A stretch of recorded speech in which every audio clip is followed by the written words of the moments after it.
Okay, there we go. Start the stream. 1:30. Um, for the two of you already here, this is very first stream I'm doing solo. You can see on my channel I've done a couple group streams before, but this is very first time doing it just me. So I don't really have any actual plans or things I'm gonna do. It's probably just gonna be an hour of me just kind of playing around and yeah, gonna see how it goes. Add a little bit more music. So this is mostly gonna be a mixture of Godot and Krita, which is just for general art. So got my game layout here, and we got Krita for sprites.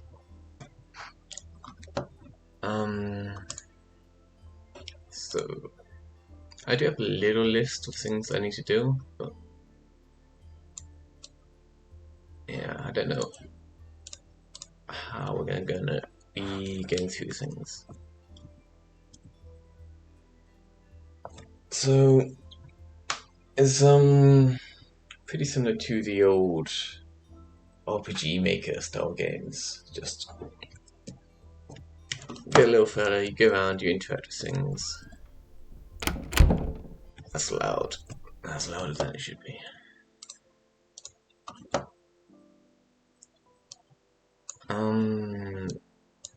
But it's nothing too fancy, just mainly for learning, and I want to get something released, like game-wise. Because I'm at the end of university now, so if I want to do game development as a way of actually earning money, then I need to get something out, like, maybe within the next half a year or so, which... I mean, I learnt on Unity, and I've been teaching myself art. It's like, I know all of the code I actually need to make a game. I'm not there on the artwork yet, but you know, I'm slowly getting better, and that's the main important thing. Like, I know it's rough, I know it's not particularly pretty, but I'm gonna keep on working on it. I'm gonna hopefully at some point make a game, and maybe it'll be popular, maybe it won't. It's gonna be productive either way. It's just one of those things.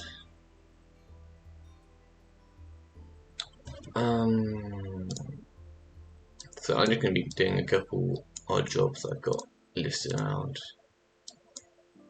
And yeah, nothing too fancy. I think the first thing I'm gonna do is I'm gonna probably fix up the bathroom here. I've got like a public bathroom, just as an open area we can walk into. So I'm gonna put some like hand dryers here. I'm gonna put toilets along here. I need some like stools, and I'm thinking top side male, bottom side female, and I'll do like urinals in the top side. It's in that. So yeah, I mean this is all I have so far. It's got a long way to go. It's called Vampire Valentine. The genuine idea of the game is you start as this person. You recently infected with vampirism and is trying to suppress it.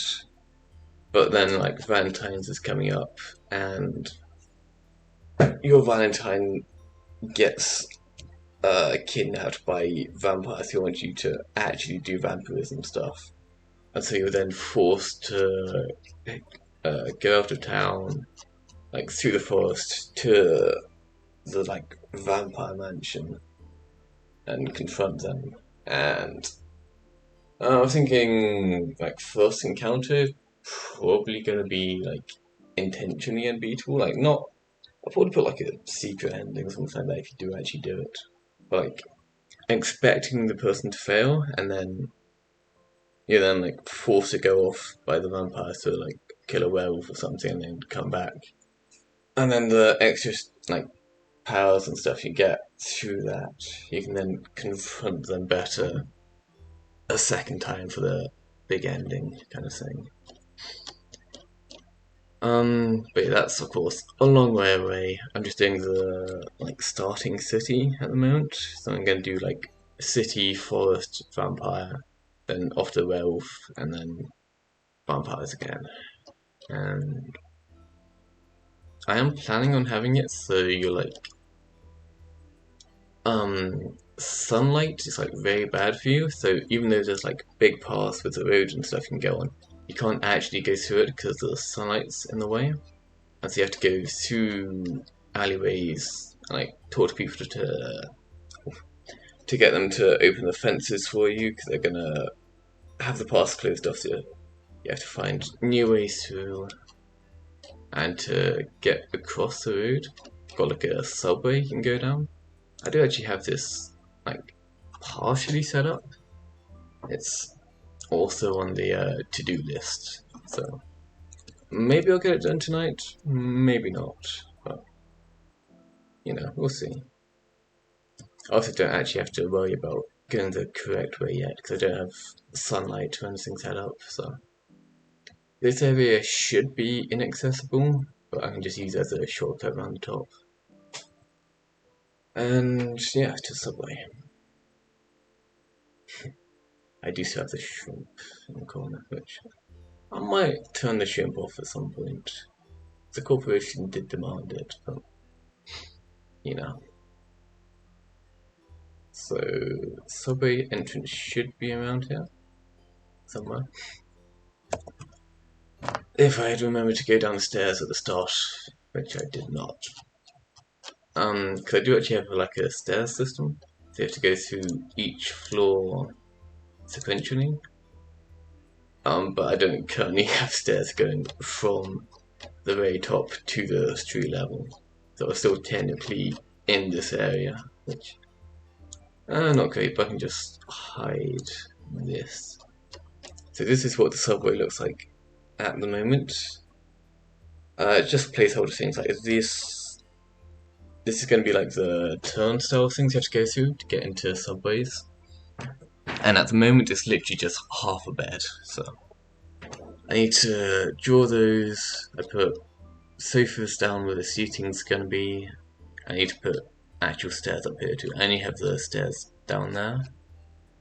And the stairs currently only work left to right, which I need to fix.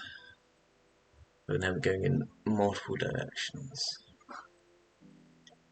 So I've got a couple of things to do, and I probably ought to clean up the random debris I got across the map. Like, could have got like different layers. Yeah, but it's only got half a bed, so it doesn't look like full bed. I do have the actual bed in here. I can show you. Turn off the player. So I've got like two layers to it. So I've got the bed itself, and then I've got the pillow and the duvet. So I'm intending to have it so you can like change the appearance of the bed slightly to like make the bed or like when you get out of it, it's all messy. I also need to make all of this interactable. But I didn't make the back end for like generic interactions, which probably looks a little bit complicated, but it's fairly simple. It's so for each object, I can set metadata, which is literally just a variable on the actual object itself. So this is dialogue, which isn't the one I actually wanted. It's somewhere around here. Chat doors. So I can essentially use one generic script for the entirety of the object's backend, and then I just set what I want them to actually do using metadata, which is quite nice. So for this one, this is the doors. It's the same thing for all of the doors. So C2 is, it changes the collider so you can then walk through the door. S is sound, so it plays a noise. M is mirror, so it's always facing away from the player. So if I load it up, because you can open the doors going in both directions. So this is being done in Godot script, GD script. I learnt in C# for Unity, which is definitely a little bit more complicated. Godot script is easier. It's so Godot script in Godot games will load faster, but the C# will run faster. So it's kind of depends on which one you actually want to use. So this is code that you'll only see within Godot, which it might be more useful to do it as C# because I can then use it in other software such as Unity, even though I haven't used that in like a year now. Yeah, when Unity did the try to price gouge everything, that was when I switched to Godot, and it's honestly very good. Like, this definitely holds up to Unity. Like, it's done a lot of good for me. So, I would recommend. And then V is just visual for this. So I got the door itself has two different ways it can look. So either open and closed. I got these two. It's literally just like open and close, and then it mirrors left and right for which one you actually want it to face. Because when you open the door, it always faces away from you if you're on the right floor, that is. And I probably ought to make the player visible. Unreal Engine is a very good option. Like Unreal and the Unity lines are like two different ways of doing fairly similar things. Like both of them very good options. I do prefer the Unity side of things because it's more, I want to say, code dependent. What I've heard with the Unreal rather, is it codes quite a bit differently to how Unity does. So it's just how you want to do it. I will hide that. But yeah, Unity just works a lot better for me too. It's like, I understand this a lot more than I do something like Unreal. Although to be fair, I haven't used Unreal much, so it might work for me. But this just comes very naturally, so I don't have any reason to change. No, both of them very good options. It's just whichever way you prefer. I happen to prefer this. Also, Danette, were you there yesterday or for the VOD where we were talking about we could make a game like as corporate Midas? Because like between us, we do actually have quite a few skills. So I can quite comfortably do the programming side of the game. Like my main limit is the artwork.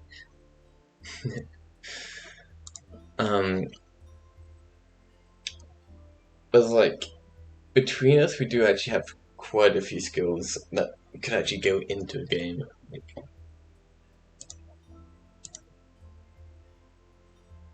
Summer Holidays is good. I don't know when Summer Holidays starts for you, because I did my final exams like a month ago now, and then a month before that was when my actual lectures ended. So I've kind of been on break for 2 months now, with of course 1 month actually being like supposed to be revision time. But okay, doing them this month. Yeah, that's about what I'd expect. I'd think it would go a little bit earlier than that, but it's been a while since I've been in wherever school you are. So yeah, I don't really know how it's done back there anymore. It's in the past for me, high school. Okay, younger than I expected, but that's fine. I mean, your art is like very good for it, so you're doing good. I probably ought to actually do something in the game at some point. What's on my list? Um, I'll work in the bathroom because yeah, I need urinals here, so facing to the right. I need stools, which I'm still not sure how to do. I've looked at them a couple times, but haven't quite figured it out yet. Art is a very good skill if you can find a use for it. I've known like a couple people who have gone down art and then just like not found a use for it, which is then not a great situation. But if you can find something to put it into, it's like very, very good. Like, if you can get commissions or sign up to something like game development, we can then make art like contractually, then it's a pretty good one. Like I would like to do more art back when I was in high school. Like my parents were very academic focused. So like for my A levels, I ended up doing like maths, physics, and product design. And like going back now, I probably would have done art as well, but like I probably would have done it for like I did 2 years of A levels, so I probably would have done it for the first year and then just like planned to drop it for the second one. No, yeah, YouTube is very good. Like people like to watch art, so I would be very much down for that. So I have been like intentionally like going out of my way to try to learn art. Like I'm not great in terms of like motivation for stuff like that, and I'm still not particularly good. But I mean that's one of the big things why I've been doing stuff with Midas. And they are a really good muse for like making me draw art. Like with the car thing I did for Twitter. Like just Midas driving in the car at night. That one, like that was some of the best art I've made. Which I mean, I did have a reference for it, so it's not like entirely mine. But it's like it's good practice and it's a good motivation. I probably shouldn't be sharing that, but yeah, it'll be fine. I actually need to find where I saved it.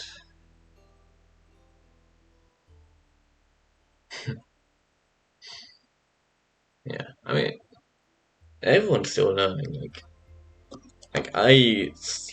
like around your age, I was spending all of my time learning code, which is why I can now do it without really having to put much effort into it. Or why I can now say that I'm confident in terms of like I can code a game for the corporation. I can just quite comfortably do that without having to actually like learn anything new or really challenge myself too much. Like it will be, of course, work and doing it. Um, yeah, I mean, I will teach you code if you want.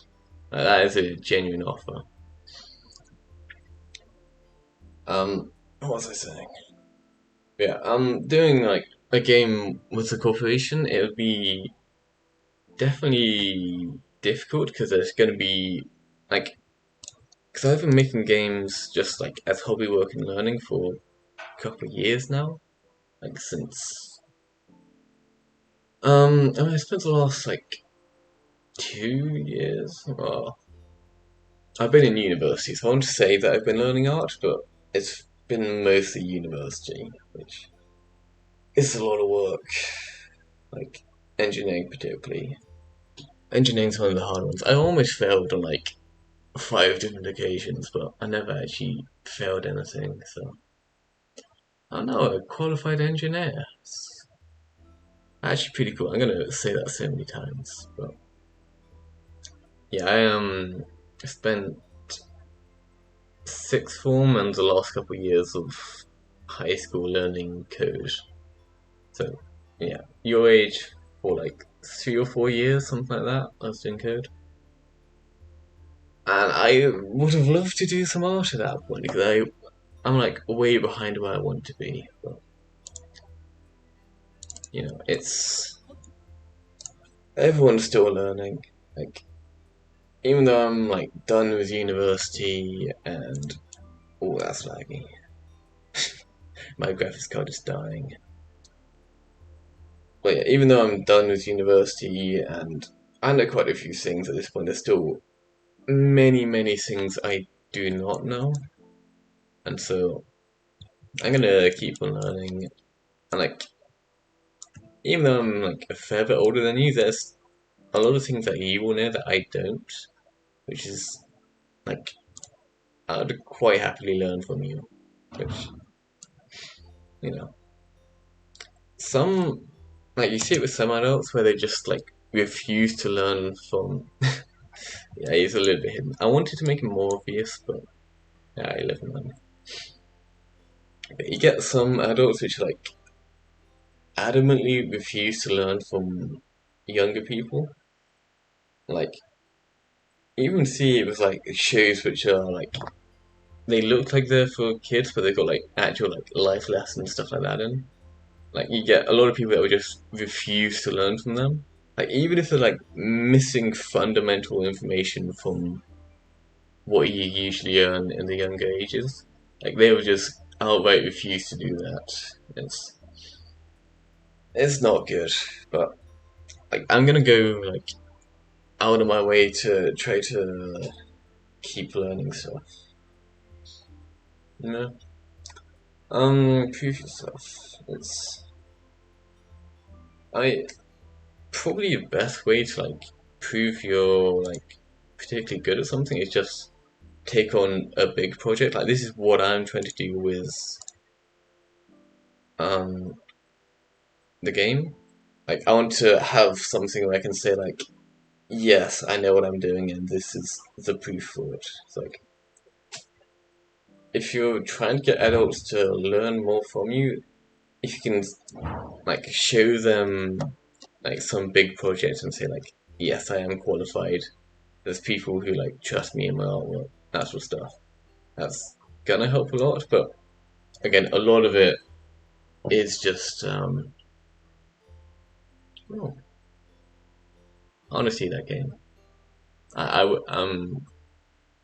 That's quite interesting actually. I'm very interested in seeing that. And yeah, I can help you code up. Like code is simple. Like every setup has its own way of doing stuff. And it's like most of this is fairly simple once you know it. It's like even though this is a big block of code, it's like it's a for loop, switch case, and if statements, and that's like all this is. Like, you can get used to that. Yeah, like as I say, this is like pretty simple stuff. Even though it's like it looks like a big block of text, it's more simple than some people would expect. And like Godot script, what I found is like really good for keeping it simple. Like with Unity, I've done a lot of like big complicated things when I was learning. But like switching to Godot script, it's I think because it's specifically built for Godot, there's a lot more things where it's like shortcuts where you don't actually need to know what you're doing because it will just like fill in the blanks for you kind of thing. So the code ends up being a lot simpler, a lot easier to work with, and you have to deal with like less shenanigans about it. Just like needing some codes that you've never seen before and is most likely entirely unnecessary, but Godot script plus Godot just cuts out the majority of that, which is very nice. Also, you say you're making a game. What are you using for the game? Are you doing Unity? I'm guessing. Like, Unity would be a good option. Been a while since I've worked with it, but I'm fairly certain I still know most of it. Unity. Okay. I'm pretty sure I do still have my old Unity stuff somewhere. I just closed literally everything. Oh, and I'm showing the desktop again. I hope we don't have any passport on here. Okay. Yeah, I mean, if you have the assets, that's like already most of the work. Like, as I said, like this is already most of the code that I need for like this entire section of the game. Like, I'll need to do some like animation stuff and like lots of interactables, but like that's like the fact I can have everything I have in like oh, geez, 6 different scripts. Vampire Vision is just a temporary thing I've got in. I can actually share that, but I was just playing with the shadows. But like the fact I can have most of what I need for the game, that's oh, that's not what I expected. Uh, this is I can like see through the walls, which is what I was testing with this. But that code is entirely unnecessary. Um, oh, this is gonna be a little bit scuffed. But as long as you have most of the assets, stuff like that, swapping out the back end is easier than you would expect. Because like, most game engines already have most of what you need. Like, if you know how to code in Unity, you know how to code in Godot. You probably don't know Unreal, but I don't know how to use that. But like, you get lots of different types of backend and game engines, but like, also code changes from place to place. The artwork and assets, all of that, that is like pretty much identical. So if you've got all of that, you're absolutely fine.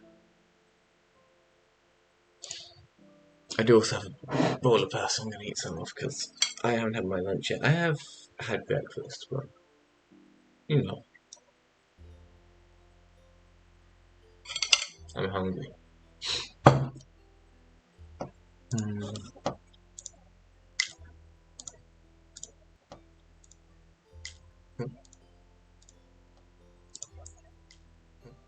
I paid to open my own stream somehow. I paid to open my own stream somehow. Okay, that's fixed. Um, yeah, OBS is frozen on the Twitch stats.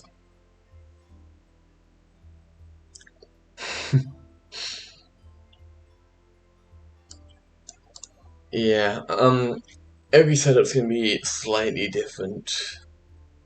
Like sometimes you can get stuff like you just need to include a new header, which because like all of this has a back end to it. Like sometimes you have a tutorial where it assumes you have a back end, which you just might not have. This is one of the things I made back in high school. It's very, very rough, but you know, it's good for testing and learning. But if you want me to look over your code, like 100%, just send me a thing on Discord and I will look through it for you. But yeah, this one's a high school project, and like you see, I got like probably 20 or 30 different bits of code in here. About more than that. And like, this isn't even doing that much. Like, I got 6 bits of code here and like 30 here, but they're doing the same sort of thing they're doing.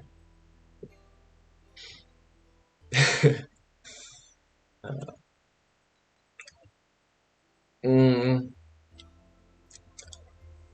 I mean, Yeah, I mean, we can just go through it together at some point. I'd quite happily show you all my stuff. Like,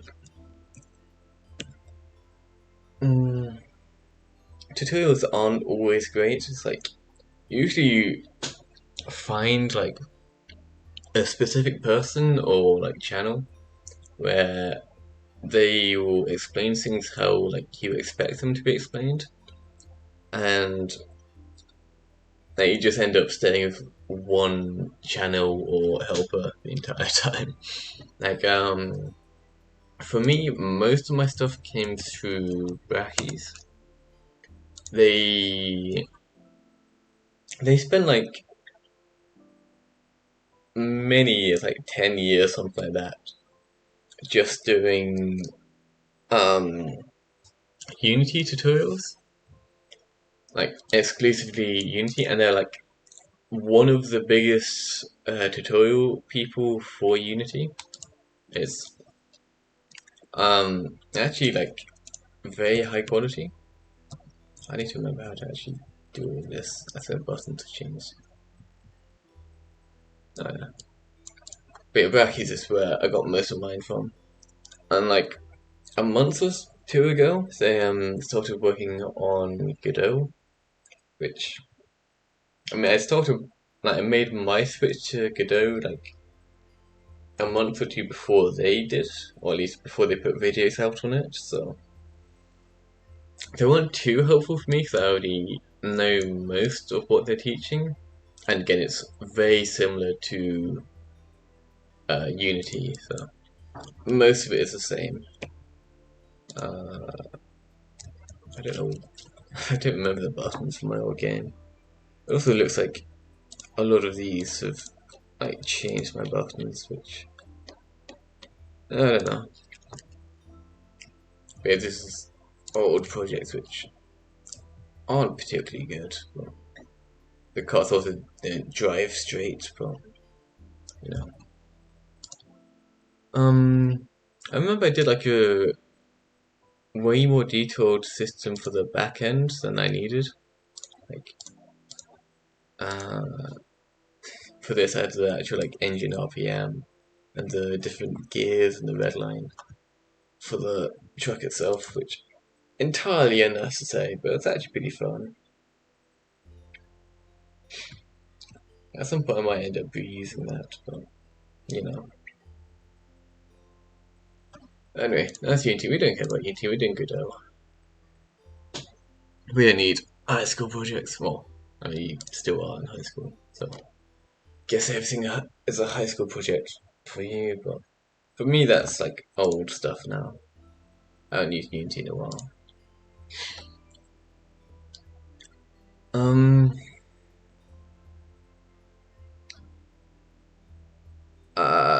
urinals. I was gonna make a urinal.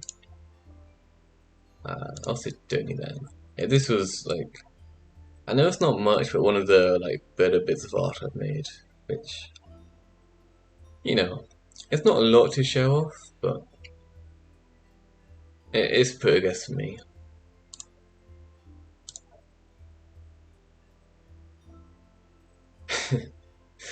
Yeah. Um, with coding, one of the it was very scuffed, and this is from a reference, so it's not entirely mine.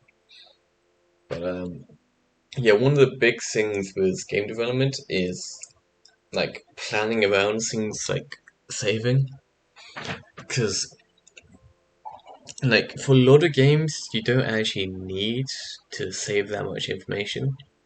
So you usually have like a flag system. So like each time you do a notable interaction, something like that, it will add a flag for that. Which I mean, flag doesn't actually mean anything in this. It's just like a checklist style thing. So um yeah, that's a common mistake. This is why we do high school projects, which we then never open again once we go out of high school. Like, but you wanna usually just minimize the amount of code you actually need. Like, the less you need, the better it's going to run. So instead of saving a huge save file with every possible thing you might need, you just save like the location and a checklist of what the player's done. Scratch is a good one. It's yeah, it's the one of the very first things you'll show people when you're teaching them how to actually code. Like, Scratch does follow like normal coding setup. It just really, really dumbs it down. So it's very good for teaching the mindset of how to code, and then like going from dragging blocks to actually writing lines of text is like that's all you really need to go from scratch to something slightly more professional. Like even this, I could like replicate this in Scratch. Yeah.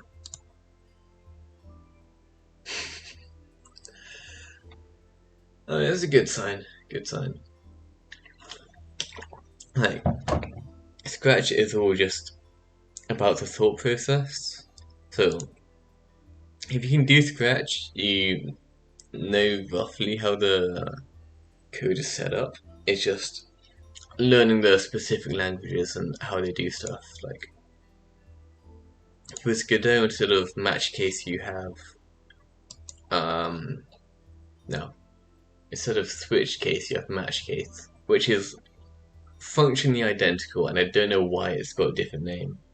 But stuff like that, where even though the code itself is exactly the same, the way you're like actually writing it out changes. I mean, very little actually changes. But you still need to know like the sort of local language of a piece of code, but you get used to it. It's also more than I've spoken about myself for a while, so my throat's a little bit messy at the moment. But that's just down to practice. Group streams definitely gonna be easier. But, you know, I want to do every stream as a group stream. I want to do things by myself. Like, it's great having others there to help me, but if I can get to a point where I can do it by myself, then that's like a lot less dependent. You know, I think the people who actually do art streams have to actually be like kind of good at art, which I mean I'm nearly there. It's definitely getting better, but like as I'm like actually putting a decent amount of time into something, it's still like very scuffed. I appreciate that. Thank you. But like, I need a lot more practice, and I've definitely gotten a lot better. Like, I can now like actually draw a couple of things. Like, character sprites is a good one. I didn't know how to do this before. It's like I've learned a lot, but of course, I've got a long way to go and a lot more I need to do. Which, yeah. I mean, I could just do like really shitty art streams. Like, it would be like the worst art on Twitch, but it would be art, which I mean, it would help me get better. So you know, maybe I will do an art stream sometime.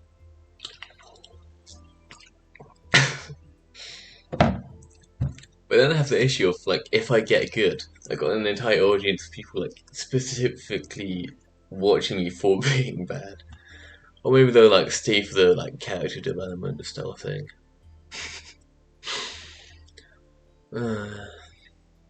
You know. It would be fun.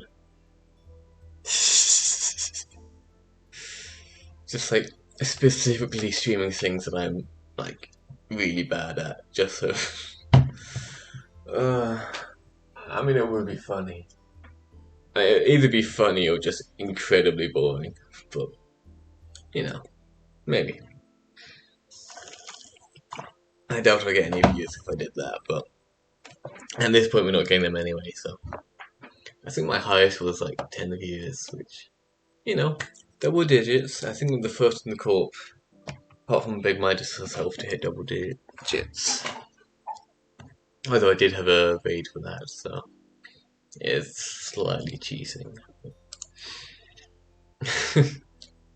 I mean, I could genuinely make VTuber models. Like, so the first thing I did for Midas was the California dance, and like, that was like very rushed because like two reasons. Like, one, I had like my finals in like a week after I was making that, so I knew I had to like get it done at some point.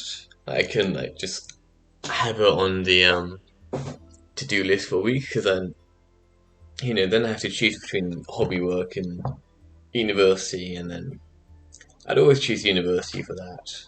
But then I wouldn't do hobby work, and like that was my first thing I did with Midas. So I might have not joined the dudes if I did that. Um, but yeah, and the other reason is I was thinking the VTuber model on Ko-Fi would get funded like a lot faster than it did. So I was like, in my mind, racing against time on that one. That's not the right model. This is where I stole, well, not stole, but got the animation from. It's a lot of vectors for this, so it's gonna run a lot slower. But I wonder if it has the looks. No, it doesn't.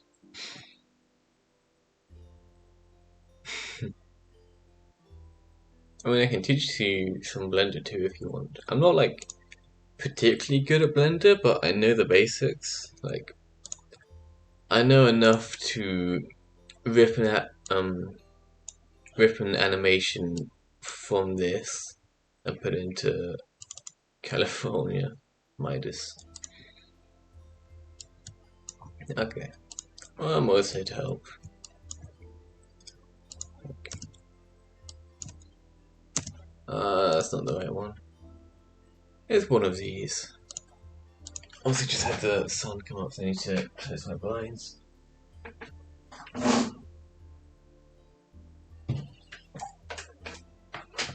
And they were already mostly closed, so yeah. Well, I got a window right behind where my desk is, so if the sun comes out, it like shines all on my monitor. Where was it? This one. So I could make something like this, and like I could like actually spend a decent amount of time making a sort of professional looking one. It's like it's not a bad model. It's definitely got a long way to go, but like most of the work is done. So I could do a Blender stream, which could be interesting. Might be terrible. What don't you like? Or is it just like Uncanny Valley? Which I understand. Oh, really like it. I misread that. Okay. Yeah, it's I could make something proper. Like at the moment, my entire avatar is like a bubble, which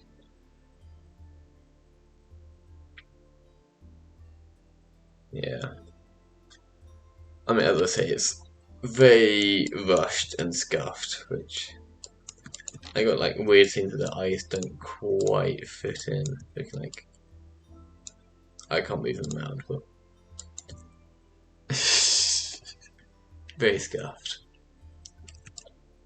But yeah, at the moment, my entire like persona slash icon is literally just a bubble. And, like, as much as I love the bubble, it's probably not the best for VTubing kind of thing.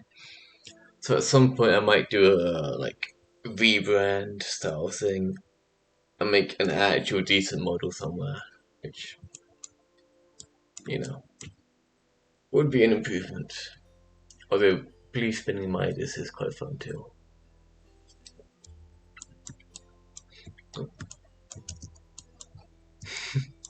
She dancing.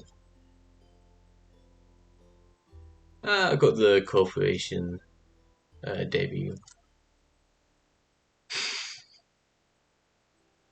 Like, it's very scuffed, but I am technically streaming right now. I am a streamer.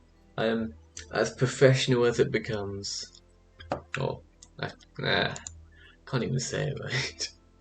But I am streaming somehow, which, you know, not very good at it yet, but with practice. Because this would actually be something like quite fun to do properly.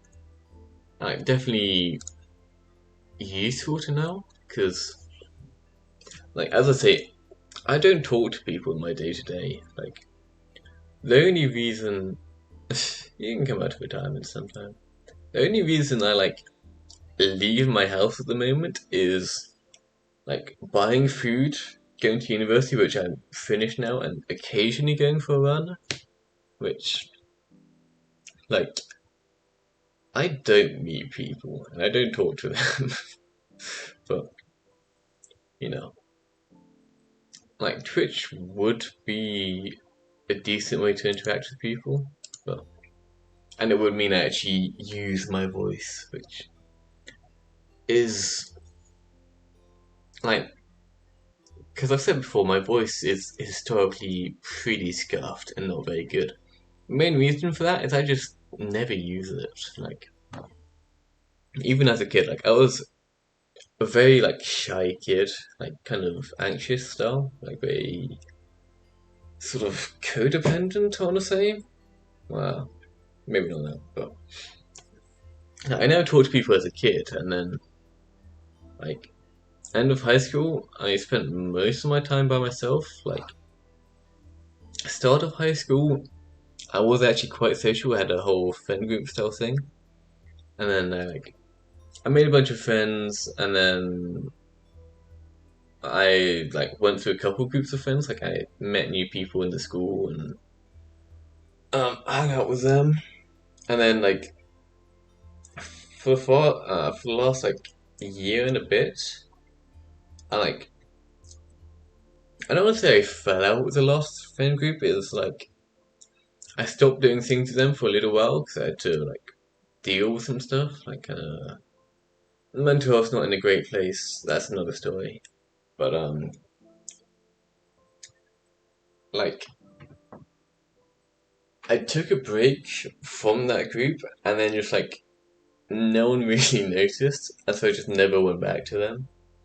And so I spent the last like year or so of high school just like by myself, like not in like a lonely way, more just like everyone who I was going to be friends with, I had been friends with, and then moved on from that. And like I'd done everything around school. I done a couple clubs. I did esports. Like, that's a story in itself. Did national level Rocket League for my school, which was pretty fun. I think there's still videos up on that actually. Um, and yeah, I just did everything. I ran out of things to do, and so I just stopped doing things and just sat around and thought about stuff. Which sounds bad, but actually worked out very well for me. Like, because like, as I say, I was dealing with a couple things at that point, which this isn't the time for that. But like, I did spend most of that time like actually reflecting on things and like thinking about life and all that. And like I feel like I did actually genuinely fix a lot of issues I had, like psychologically, by just like sitting around and thinking really hard about my own psyche. Which I'm like pretty good at dealing with like stress and like bad situations and stuff like that. Because like I have that like over a year of just reflection and like I kind of want to say meditation. Like it definitely wasn't the intention, but looking back, it was like functionally the same. So I'm not like really good at dealing with stuff, even though I mean I don't have much coming up nowadays, but like I don't really get stressed anymore, and like I do a lot of things which some people might be intimidated by, but I just like I'm fine with it. I don't really care anymore. I got all of that literally by just like sitting around and thinking, which you know, it's a weird way of doing it, but it worked for me. Just lots of self-reflection. Like, hmm, yeah, I've done a couple of things now where people have been like thinking I'd be really stressed. Like, there was one time I went all the way over to Canada. Like, had an online friend. It's a story in that, but not for now. And it's like first time leaving the country by myself. Spent a full month in Canada, just living with a friend in a small village. It's like a 500 population village, like mainly just fishing. And it's like a lot of people were thinking I'd be like really stressed about that because I have to, because I had no idea what I was doing. I was traveling halfway across the world to see someone who I'd never even met before. It's like didn't bother me at all, and like there's like things going wrong with like I had to sort out airports and deal with lots of things, but like it's fine. Never bothered me. So yeah, and that's that. So like I'm fairly certain I did give myself social anxiety for a while from that, just from not interacting with people for far too long. But I fixed that. It took me a while, but you know, I'm doing pretty good psychologically. I'm very stable and I know how to fix things. Plus, like, I don't actually have any problems at the moment either. Like, finished university now, I did have some minor issues where, like, very nearly failed. But, of course, I didn't, because I'm now a professional mechanical engineer. It's a little bit goofy. But, I gotta say that as many times as I can now. Um, but yeah, like, I'm now done with university. I don't even have a job at the moment. I am lining up for a job in Thailand at the moment. That'd be half a year in Thailand, probably 5 months. Then after that, going to Japan. Like assuming Thailand goes well, which I'd be surprised if it doesn't. It's like I just don't have any problems at the moment. Like I've taken care of every issue that I've got.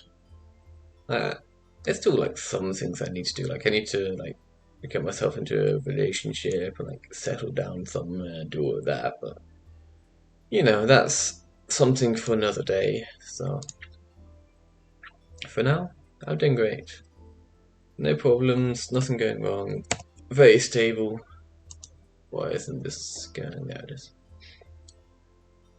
So,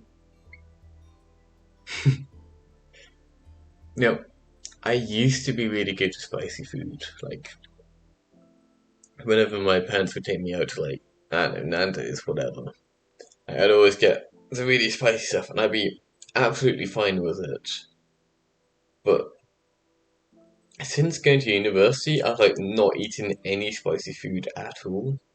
Like first year of university, I lived almost entirely off of noodles. Second year was like pizza. It's like Tesco, they used to sell this pizza. It's like the hearty food pepperoni pizza. And it was 67p for like a good sized pizza. Like 67p is like an insanely good price. Like most pizzas are like around 2 quid-ish. Like the nice pizzas are like £1. Oh no, the decent pizzas are like £1 something, and like the fancy ones like 3 quid, something like that. So it's like a good pizza for half the price of the next cheapest. It's like genuinely for an entire year, I just lived entirely off of pizza, and it was incredible. I loved it. And then this year's been year of the potatoes. Like I've been roasting them, mashing them, putting them in a stew, which is unintentionally the Lord of the Rings quote, but like, and now for the last maybe months or so, I've been eating almost exclusively pasta. Now, there's many different ways you can eat pasta. Like, I've been through this a couple of times, so I probably won't do it again. But like, there's like a lot of different options with pasta. Like, you know, pasta's good.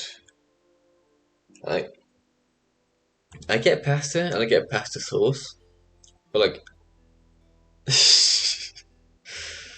like, nah, I eat pasta weirdly. It's like everyone always just like mixes everything together. And I get why they do it, but like that just means you get one specific meal from it. Like in general, just like separate out the different ingredients. You can have like you can eat raw pasta, you can eat cooked pasta, you can eat cooked pasta with salt. You can drink sauce, you can put sauce in any of the previous combinations. Like there's so many options you can have with pasta. And everyone always just like does the one singular way. You mix everything together. It's like, man, they're missing out. Like, I could do oil. I do. I have like a little bit of oil left. Like, I don't usually buy oil because it's expensive. But a while back, I was making an oil lamp. Like, because there's like a very specific type of oil that they use for oil lamps, and that's like fancy oil. I don't even know where you get that, and it's more expensive. So I thought that wasn't particularly cool. I don't like that oil. So I figured like I'd try to make an oil lamp that uses olive oil, which I did actually get money. I'm trying to find an image of it at the moment, which might take me a couple minutes, but like I had a successful olive oil lamp. I've since run out of both matches and lighters, so I can't get it up and running at the moment, but there's one. It also took me a couple goes to get it right. Sending that to myself so I can get it to stream. But like, um, like it wasn't a particularly good lamp because the reason you can't make an olive oil lamp is because the oil is like very viscous, and so it won't travel up a wick. You can put a wick into it, but you then just don't get enough oil to actually keep a flame going. So you either burn the wick or um oh that's the wrong one. Either burn the wick or the fire goes out, which neither of them are particularly good options. Okay, I've got oil lamp. So this was my oil lamp. It's the bottom of it is pretty messy because I was like, I didn't know like what fuel to use. The aim was olive oil, but I was trying a couple different things for like what to use a lamp out of. So I ended up like trying like butter. I think was one of them, and butter works surprisingly well. It burns very quickly, but it works surprisingly well. Um, so the bottom's pretty messy, but like this is 2 jars, and it's like gravity feeding the oil into the lower jar to burn it. So if I can just do this.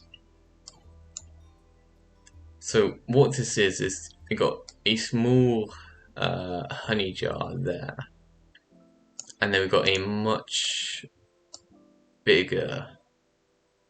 I think that's actually a pickle jar that I got from one of my flatmates. They were going to check it out, and I was like, that's a very nice looking jar, so I took it.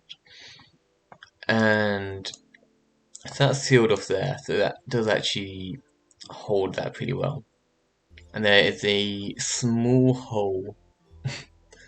That's fine. You might have missed some context on this, but I made an olive oil lamp a while back, and because oil lamps use a like a fancy type of oil, which is like expensive, and I don't know where to get it. So I wanted to make a lamp that took olive oil.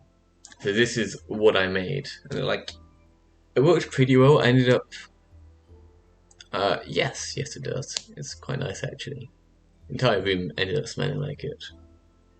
But I got a couple things wrong, and ended up with the inner jar being filled with soot, like on the walls. Which, if I did it again, I can definitely fix that and get a like fully functional lamp. But I also don't have any matches or a lighter, so I mean I could do it, but I've proven I can, and I don't really need to do it again. And it's also summer. It's like you don't really need to do it because it's surprisingly hot. So it's good for keeping warm in the winter. Like I had it on my desk and I was like cooking bits of meat on it. It's actually very cool. Um, but I could get it going again, but there's not much point at the moment, and I've already like I feel like I could. I feel like I know everything I need to know from it, so I don't have much reason to remake it. But I could. Okay, so this is like how it works. So there's a small hole like in the bottom of this jar, and what happens is like you'll see on this one you can actually see the oil level there. So it's like does this work? Yeah. No. I need a custom pen. I need to go line. So around here is the actual oil level, and what I did is I have the wick in here, and the wick actually acts like a bung. So this oil is like very slowly flooding from there into the jar. But the higher the oil level is on the inner jar, so the less of a pressure difference there is, which means the oil will then flow slower. So you've got a sort of self-regulating wick going on there. And that's like there's definitely a couple things which aren't particularly good about that, but I can improve that in like later versions if I do it again without too much issue. Um, and so even though a wick by itself isn't capable of wicking up olive oil, at least not with the standard setup. By having this pressure difference, I'm like forcing oil to go into the inner jar, and that's then compensating for the lack of wicking effect. And then that all just burns off there. And yeah, I mean, there's definitely issues with it, but I reckon I could fix it. It's a very simple setup. I can like also carry it around pretty easy because like the oil on the outside insulates it pretty well, so you can like even though the inner jar is like surprisingly hot, you can still just pick it up and carry it absolutely fine, and that's not an issue. So I mean that was pretty fun to make actually. Yeah, exactly like a lantern. It's like a lamp and a lantern, same thing really. It's just semantics.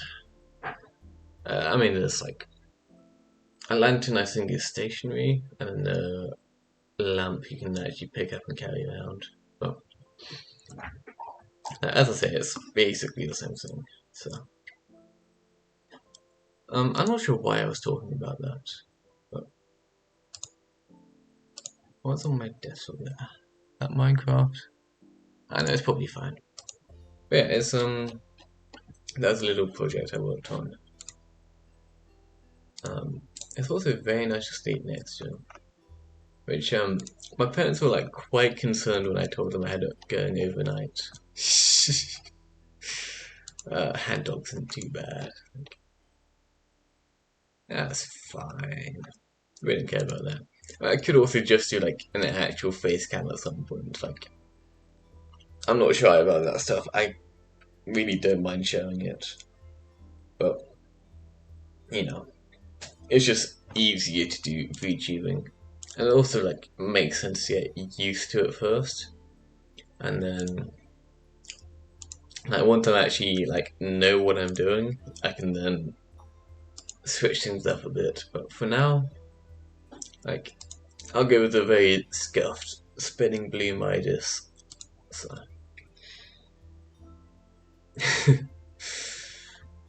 I mean, I usually don't even like stay there when I cook the pasta. Like, I'll start the pasta cooking and I'll like go get a drink, something like that. It's like with the pasta I'm using, at least, I only actually need to stir it once to stop it from sticking. Like, for some reason, my current pasta, like, just at the point where like water starts boiling, is like it'll start to stick to the bottom, and if I don't move it, then it can burn.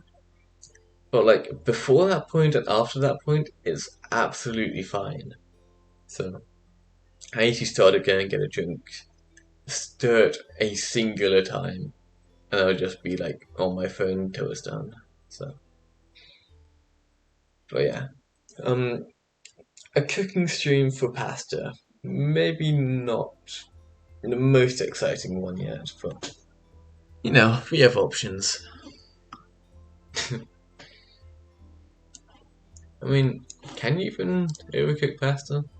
I feel like I just like leave it in there until it's done. It's like,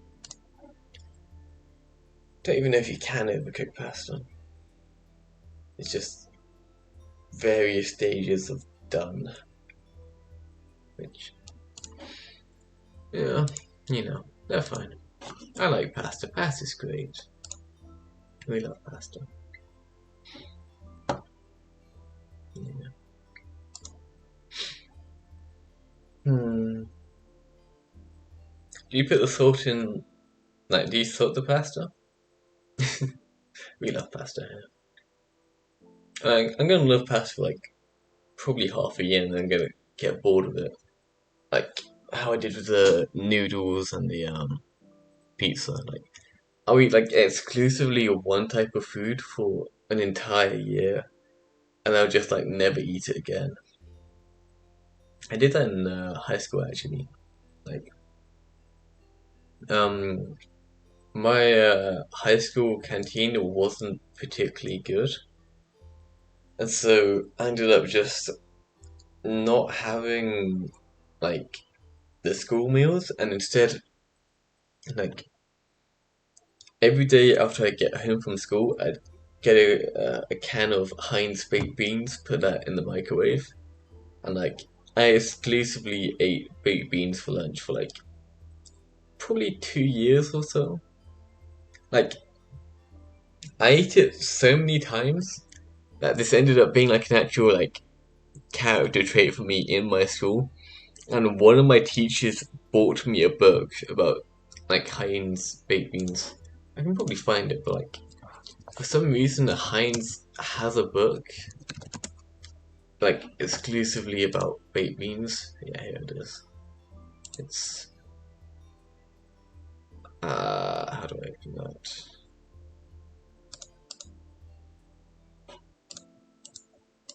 Mm, I think it was like this kind of thing. I'm a little bit scared of getting through Google on stream, but it's probably fine.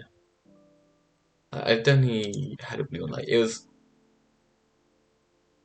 I think it was this one. But like, for some reason, one of my teachers who like, yeah, some of the teachers actually quite liked me. I don't know why, but one of them liked me enough to buy me a book about baked beans. It's kind of a weird guy, but I liked him. He was cool. He taught business class, which was one of the ones I was required to take. Yeah, there's a whole book on Heinz baked beans. Don't know why. It's like most of it is like the history of the guy who made it, and then there's a bunch of recipes. But yeah, like some reason my business teacher got me this. I like business is like you never bought candy. Oh, to be fair, like anytime I go to Tesco now and I see the like cans of baked beans, it's like so expensive nowadays. Like I swear it used to be like 50p to the can. It's now like something ridiculous, like £1.50, like triple what it was when I was eating it. It's like even though I love baked beans, I probably would not eat them nowadays, just because the price is like too much for me. Well, like I could buy them, but like it's like one of those things where even though I can do it, doesn't mean I really want to do it. Like, cause like I'd love a bit of baked beans, but like if I have a bowl of baked beans and like I know it cost me like £2 to get those beans, like I'm gonna be eating them thinking like I could have had like 5 meals worth of pasta for the same price it would take to get these beans. To be fair, you're not missing out on much with the Heinz because the price is so high. I wouldn't buy it Heinz nowadays. Ketchup is great though. For ketchup, I actually get the Tesco's ketchup. It's like probably a fifth of the price, but I mean it still tastes exactly the same. Like some reason, like you have a whole load of different types of ketchup, but they all taste exactly the same. Like, because I grew up eating the like Heinz ketchup, and like it's good ketchup, but like you then have the like Tesco ketchup, and it's like exactly the same. Like for like all of the ketchups are exactly the same, but you then also have like barbecue sauce. Like I've never had two different types of barbecue sauce which tasted the same. Like there's an incredibly standardized ketchup, but barbecue is just like an entirely new thing. Like, and I love barbecue sauce. I don't get it very often because it's like fairly expensive for me, at least. Especially if you're getting the like actual nice stuff. But like, I feel like there's like a big discrepancy here, which people like don't talk about, because it's like it's so standardized for ketchup and just nothing on barbecue. Funk sauce. I've never heard of that. I'm gonna Google it. Who-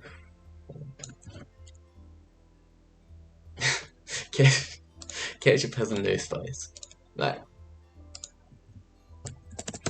who funks sauce?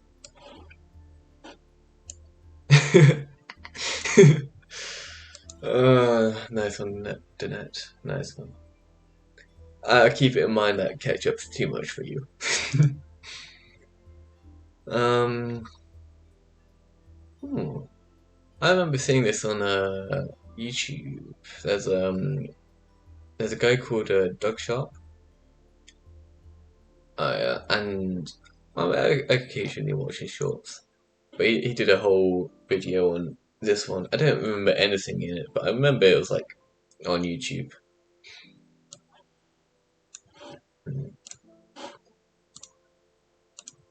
Um, yeah, like ketchup burgers, always a good mix. Always a good mix. Like, I mean, you can't really go wrong with burgers. Like, as long as you have like meat and bun, like it doesn't matter what else you put into that burger. Like, it's gonna be a good burger, you know? Like, you really can't go wrong with them. Like, in the like summer job I had in 2023, I think it was. I'm like confused about when it was now. But like every now and then, like every like 3 weeks or so, they do like a cookout day, and you get like burgers and hot dogs, and like I would just like eat the entire supply out. Like I wasn't like that bad, but I definitely eat like at least 5 hot dogs and like 2 burgers, something like that. It's like I ate a lot of food in that job. Like yeah, 5 is a lot. I mean, the food there was like very sketchy. It was like how often you can get it. It's like sometimes you would like genuinely just miss a meal sometimes, and like the kitchen's only open at very specific types of day. I don't think hot dog bread is sweet. I mean, it's just like normal bread, I think. I mean, I just get the normal buns. Like, I do sometimes make hot dogs myself. Like, Tesco so like both the buns and the actual hot dogs themselves. Like, they do it separately, but like, hmm. I don't know. I guess I've like never had like specifically hot dog buns. I've always just had like buns which happen to be shaped like a hot dog. Like, oh yeah, if it's American. Like American bread, they have their own way of doing stuff. Like for most people, well, for most places, it's just like flour and like yeast and bit of sugar for the yeast. And like that's like the vast majority of places. But like in America, they like put a whole load of eggs into it and like a lot more sugar. It's like I don't know why they do it because it's like not really necessary, but you know. But yeah, American bread is a lot sweeter and a lot less healthy than most places' bread. That kind of goes standard for America. Like American food standards, not very good, not very good at all. It's like I mean, I spent 10 weeks eating their food. Like oh, I'm British, Great Britannia. I'm guessing you're probably shouldn't say, but I'm pretty sure I know where you're from. Um, but I guess at the camp, all the food was cooked on site, so it's probably more healthy than some stuff. Like, we sometimes get food in from outside. Even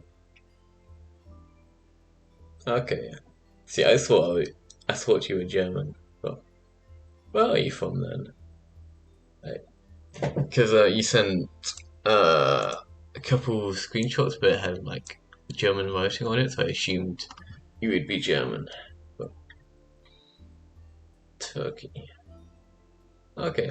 I think you're the first person from Turkey I've actually met.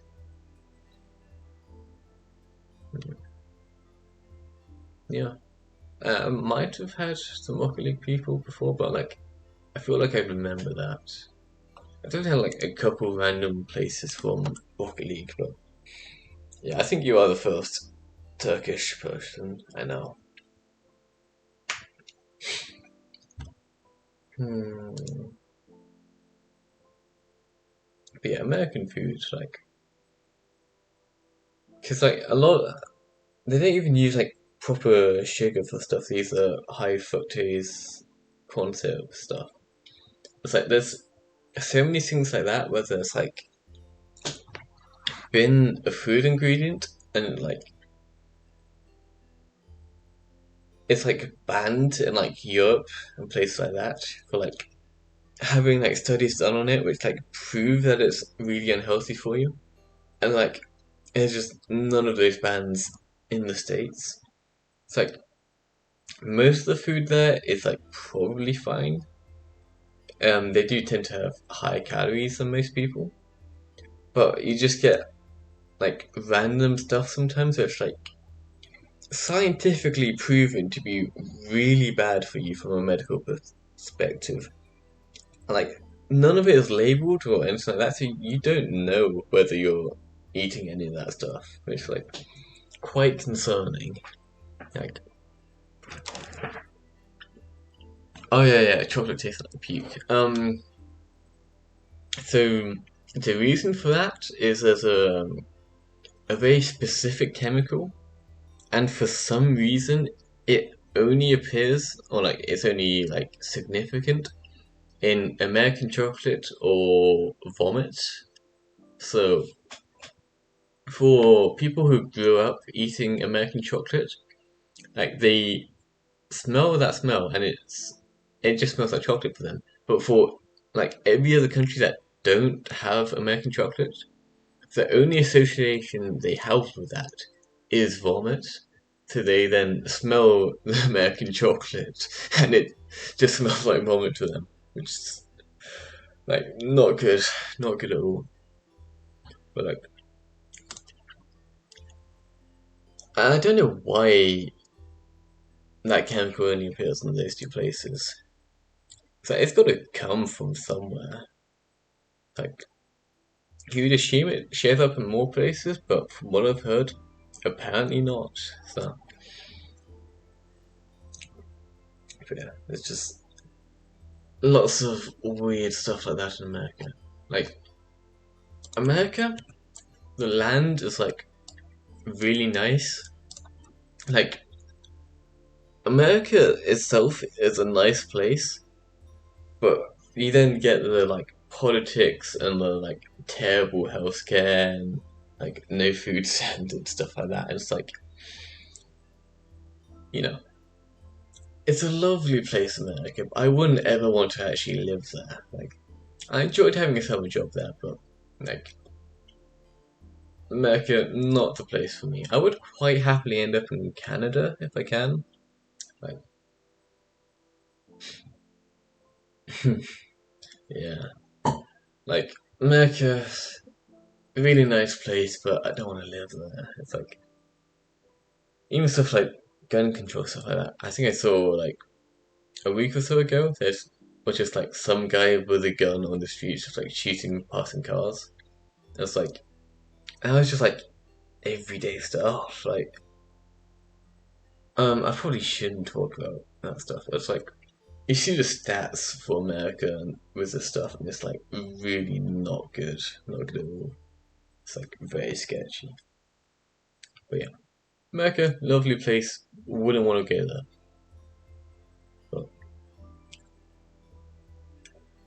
But from my perspective, at least with what I've seen, Canada is like very similar to the States, but the politics aren't as bad.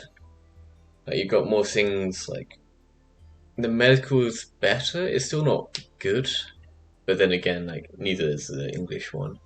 Like English medical system, like, I think it used to be good. We had the NHS. Yeah, Canada's colder than the States by quite a bit.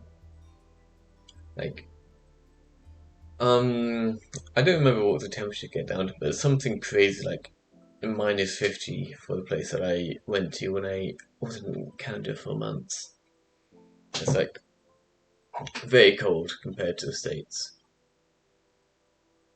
Um, but yeah, Canada just seems like a nicer version of America for me, but of course, lower temperature.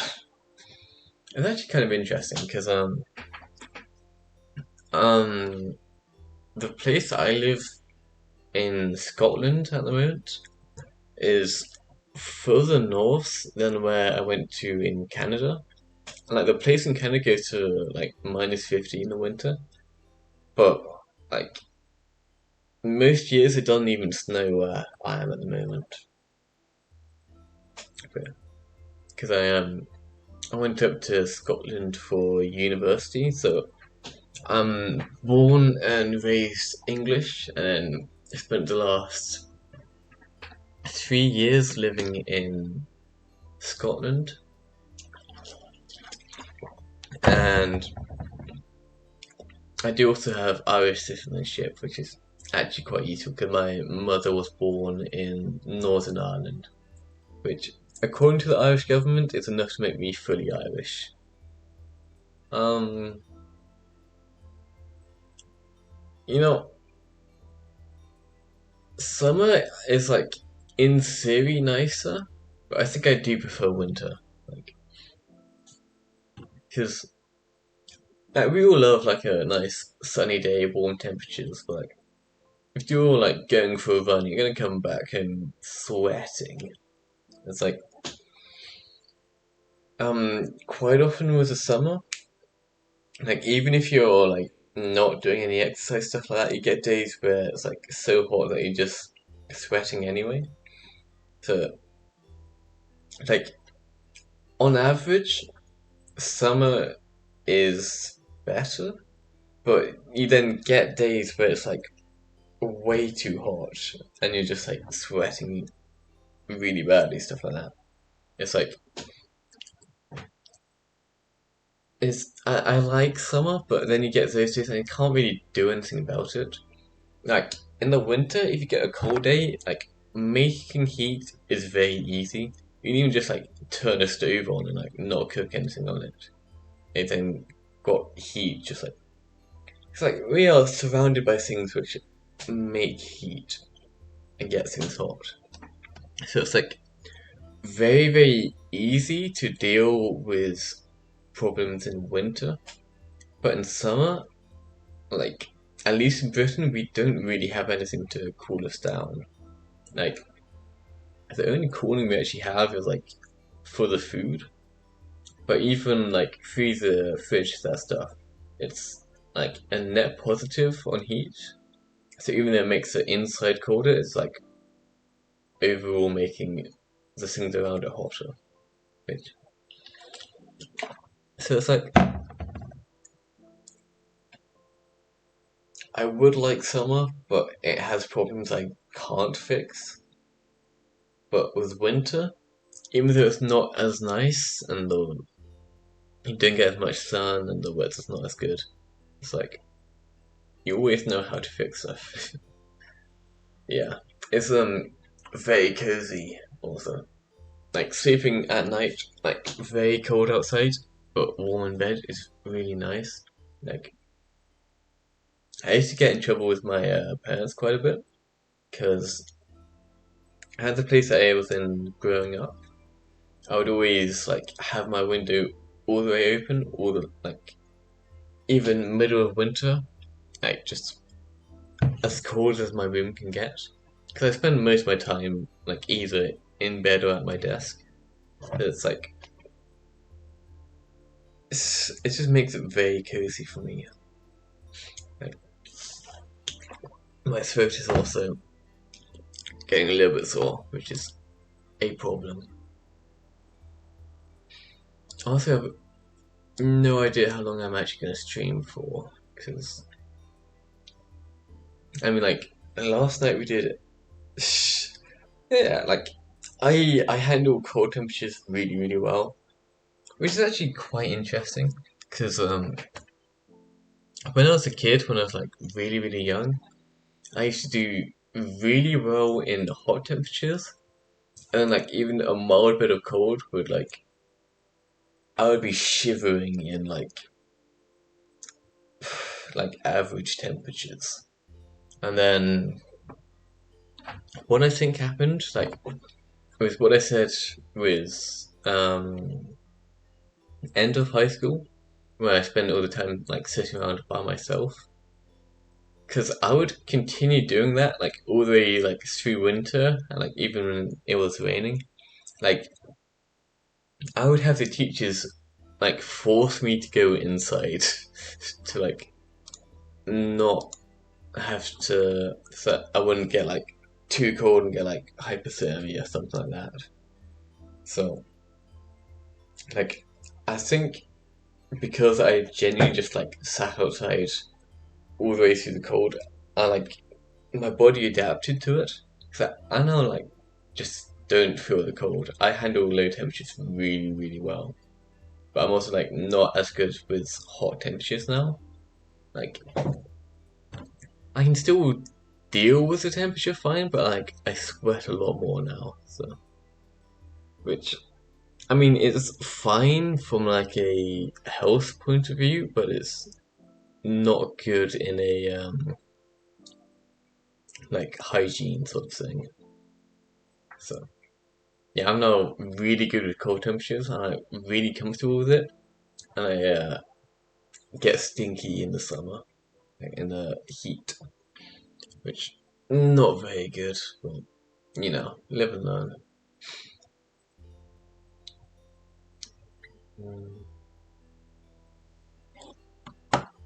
What am I doing? I still haven't done like a single bit of actual game development here. Like, I really ought to have this listed as like a just chatting stream kind of thing. But you know, I do technically have game development up, so I guess it's not entirely inaccurate. But yeah. But as I said, I'm not sure how long I'm gonna be streaming for. 'Cause, like we did a stream last night, which was 13 hours long. That's a very long stream, and I had a lot of fun with it. I'm very happy I did that. I really like it. It's like a regular thing. Like having the weekly corporation stream is like I really like having that. That's a good thing. Like it's very social, also kind of productive, I think. But now that's a whole thing in itself. Like solo streaming more work and apparently a lot more on the voice because my throat is already kind of sore. But you know, I've been going for an hour and a half now, something like that. Pretty good. When is April? June, July. April's like 10 months away.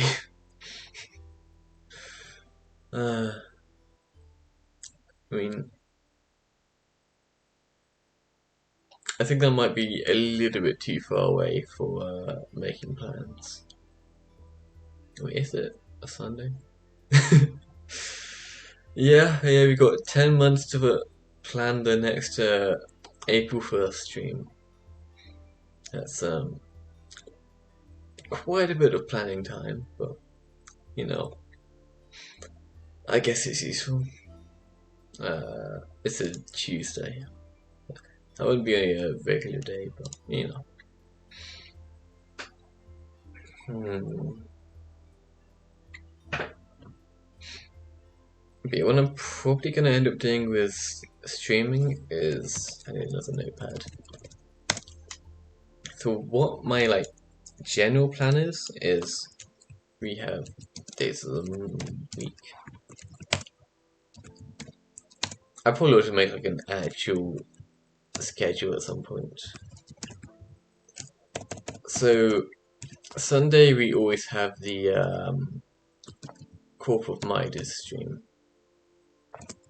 That's like a nice regular thing I can do. So I'm thinking I stream on Monday and Friday as solo. I should. Yeah, the reason I haven't done that yet is because we did a 13-hour stream yesterday. Like I thought this up that I was gonna do like solo streams like couple days ago, something like that. But I wanted to see whether I would do like the corporate mind stream and like still be able to do the solo stream on Monday, because like the very first time we did the corporate mind stream, I like really wanted to do more streaming, but I can also see myself like getting myself burnt out on the corporation stream. So I wanted to see whether I could actually do a stream today before I made the schedule. You're welcome to join me for the streams. Like, Call for My stream is like always open to everyone who finds the hideout. And then the last thing I wanted to add is invitational streams on Wednesday. Because what I'm thinking with this is like Corporate Midas is like uncapped multiplayer sort of thing. It's like we had 4 people for the last one, and then I think 6, even 7 for the one before that. It's like that's a lot of people, and like you get games where it's like a 2-player game, and it's like that's multiplayer, and I want to like have someone else with me for that if I was going to play one of those games. But it can't be Court of Midas because then we'd have like 2 people playing a game, like everyone else just watching, which isn't very good. So like Tree wanted to show me a game because we were talking about making a game together, and the one like the style he suggested was a game I didn't know, and it's a 2-player game.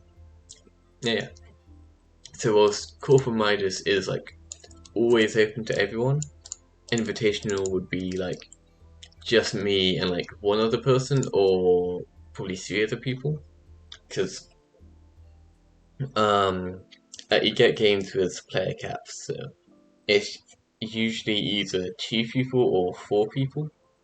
And whilst the 4 people ones sometimes work for the corpo stream, it's not always an option.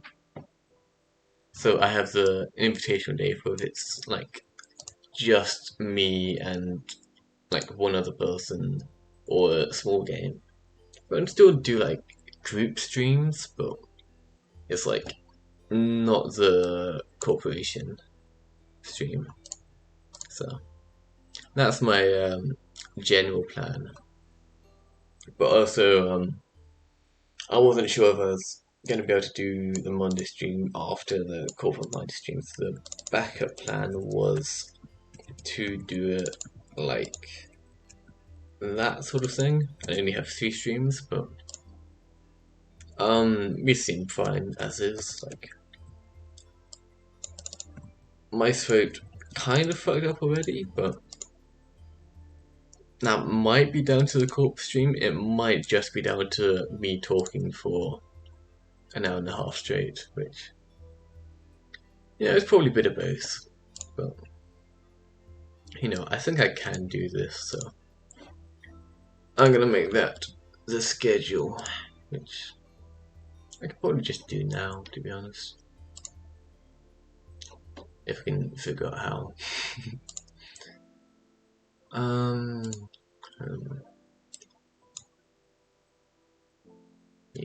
the about me. See, this is the new stream schedule. So I'm hoping I'll be able to do this like continuously. I don't know how it's gonna be affected by me moving back to my parents. Because university's done, so university accommodation is ending. So, by the end of the month, I'm moving out from my current place and to my parents, which, yeah, I don't know how that affects this. It might be fine, I might have to change stuff, I don't really know. But, there's an extreme schedule.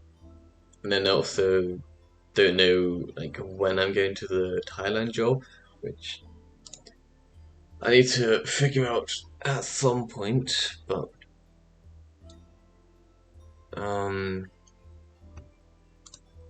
yeah. So I'm gonna do this for the foreseeable future, and then I might have to change it at some point. Which, yeah. Also, probably just get an account which isn't just Twitch. It's like I do have a Twitter, but I've got like 10 posts on it or something like that. So it's like I could I can post it on my Twitter, but I don't think anyone actually follows my Twitter. So I probably ought to actually like oh what's the words? I was trying to think of both the stream planning and the Twitter. Yeah, but you actually post on Twitter. I've got 10 posts. So if I'm doing it myself then I have to figure it out. Cool. Of minus every Sunday. I'm setting the corporation stream as 11 a.m. because that was the planned time before. Don't know if it's gonna stay like that. 8 hours. Category, I don't know. Yeah, my issue with Twitter is that I'm trying to hold myself to quality. Like, I would love to do like 5-minute shit posts and like just dump them out on Twitter. And I mean that would probably do me quite well. But at the same time I also like I start making a shit post, then I actually like turn it into something like semi-professional. Yeah. It's a quantity versus quality style thing. So it's like I want to be I want to post lots, but I also want to hold myself to quality, and also don't want to be totally online. When did I start this stream? So I need to set a start time for the stream schedule. I started 1 hour 47 ago. So that's like 2 p.m. I started. 2 p.m. is probably fine. I said it's 2 p.m.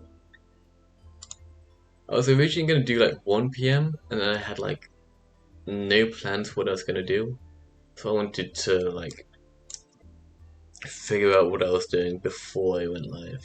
But, you know,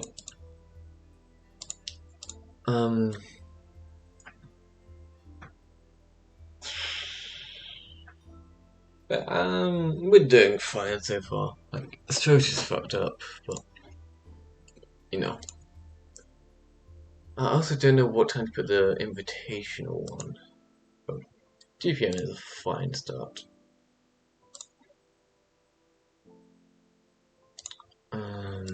Solo on Fridays. I probably shouldn't be making my stream schedule live, but you know. Solo for not sure. Save changes.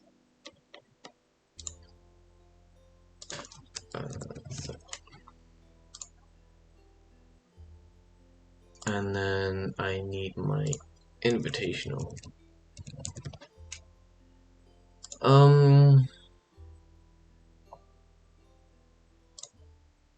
I don't know what time to put the invitational. I think I'll just do that 2 p.m. again. Because it doesn't need as much time as the Corpo stream, so you know, I do that every Wednesday. So it should be the stream schedule setup. So Monday 2 p.m. solo, Wednesday 2 p.m. again. Invitational Friday solo 2 p.m. Call for Midas 11 a.m. and this is British summertime. So yeah, that's the schedule. Yeah, I'm practically a professional now. I'm not, but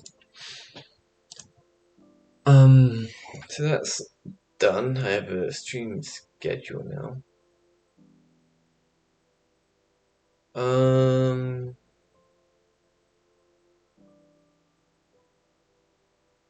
So I started streaming, I think it was 2:30 p.m. Like this is British time, so it's 4:15 for me now. So I started streaming 2:30. That's a little bit under 2 hours ago. I might be doing my math wrong, but it's close enough.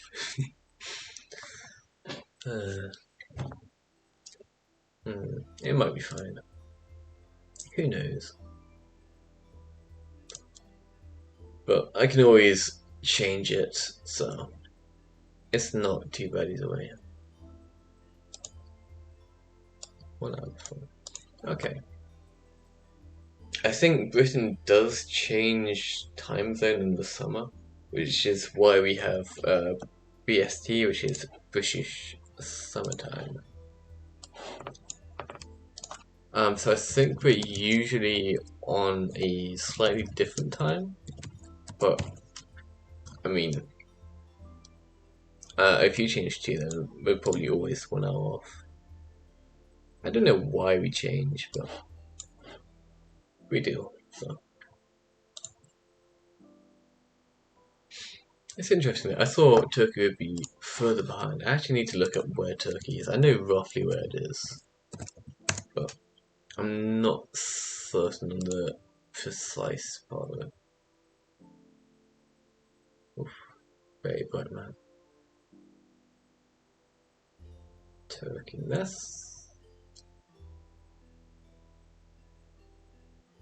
Yeah, you're quite a bit further east than me. So I thought that'd be like 2 or 3 time zones, but I guess you must be like just about in the. Oh yeah, you're in Germany, not Turkey. Okay, that makes more sense. Yeah, for some reason I was thinking you were still in Turkey, which is definitely like I don't know what the time zone is for that, but like 1 hour for that would be very low. So I got a little bit confused on that one. You are sometimes okay.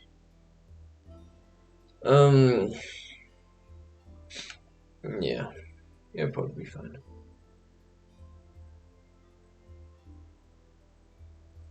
I'll just look up what the time difference is. Turkey time. Yeah, it's 2 hours off. So it's 6 p.m. in Turkey now, and it's 4 p.m. for England.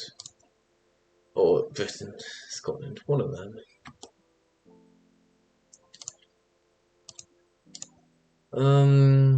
How long should I go for? I am gonna end up messing up my throat. Which, again, I'm still not sure if whether that's down to just this or counting yesterday's as well. You know, my voice is probably gonna end up sounding a little bit different than a couple weeks, because like before your project, I like not done any like singing or anything like that. Like historically, my voice has been pretty bad.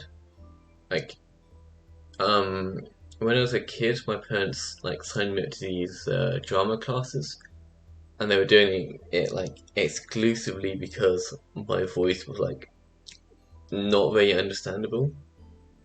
Cause like I think it's mostly just down to me not talking much.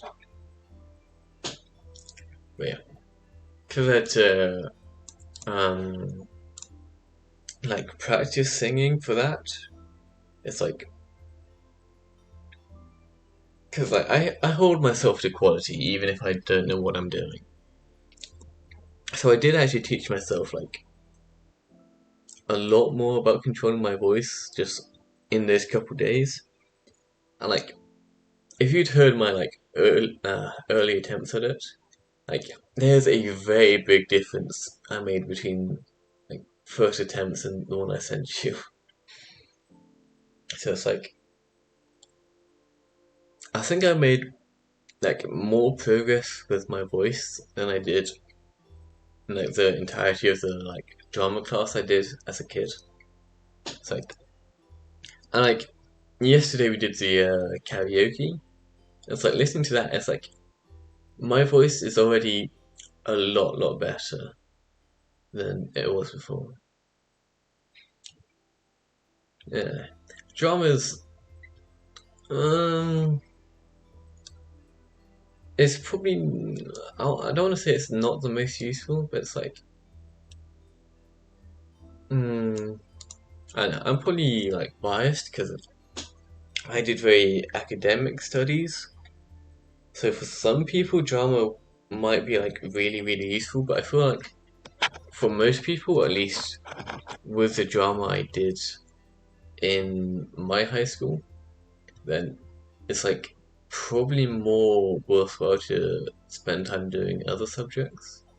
Like if you want to go on to become like an actor or something like that, then absolutely like go well in drama. But I feel like for most people, drama is like not particularly useful. Like it does have good skills, but I feel like there's better ways to learn them. So I would say not having drama is probably not that big of a loss. Like at least in my high school, the entire class was just a shit show. Like because when you got a class of like 30 people for an hour with one teacher, like you're not actually gonna learn acting in that. Like for like actual professional attention, like that's like 2 minutes per student for the teacher. Like 30 students in an hour. What else do I have? Um, I think the main thing my high school did better than most is we had a lot more um like DT stuff. So we had three different types of DT. We had one of them was actually just cooking, which not that exciting. We had one where we were doing woodwork, like carpentry style stuff, and one where we were working with circuitry. And like that was actually quite useful. Like we didn't actually learn much in it, but the main thing about them is for whatever reason my high school had like a bunch of actually like heavy duty machinery, like proper like industrial grade machines. I have no idea why they had them. They weren't even being used much, but like learning to use like the proper machines is like surprisingly useful. Like even my university doesn't teach that. Like I did mechanical engineering at school, at university, and like we didn't work hands on with like any machinery. Like if we wanted something made, we just had to send it to the technicians, and they'd like laser cut it or like probably laser it for us. But like if someone like did mechanical engineering at my university and they didn't have that working with machines experience that my high school gave me, like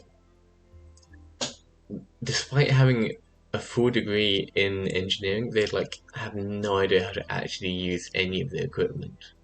I know I'm still not great with it. Like at some point I want to learn like welding kind of stuff, but like there's gonna be a lot of people out there who have like proper qualifications but no actual experience. And like he gives someone like that like a piece of like heavy duty machinery. It's like it is remarkably easy to injure yourself on that stuff. Like if you haven't been taught how to use it, it's like I could very much see someone like losing a finger over it. And I'm honestly amazed my high school let us use any of that stuff. It's like 100% one of the kids could have lost a finger. Technical lesson. Okay, it feels like that would be a combination of art and DT.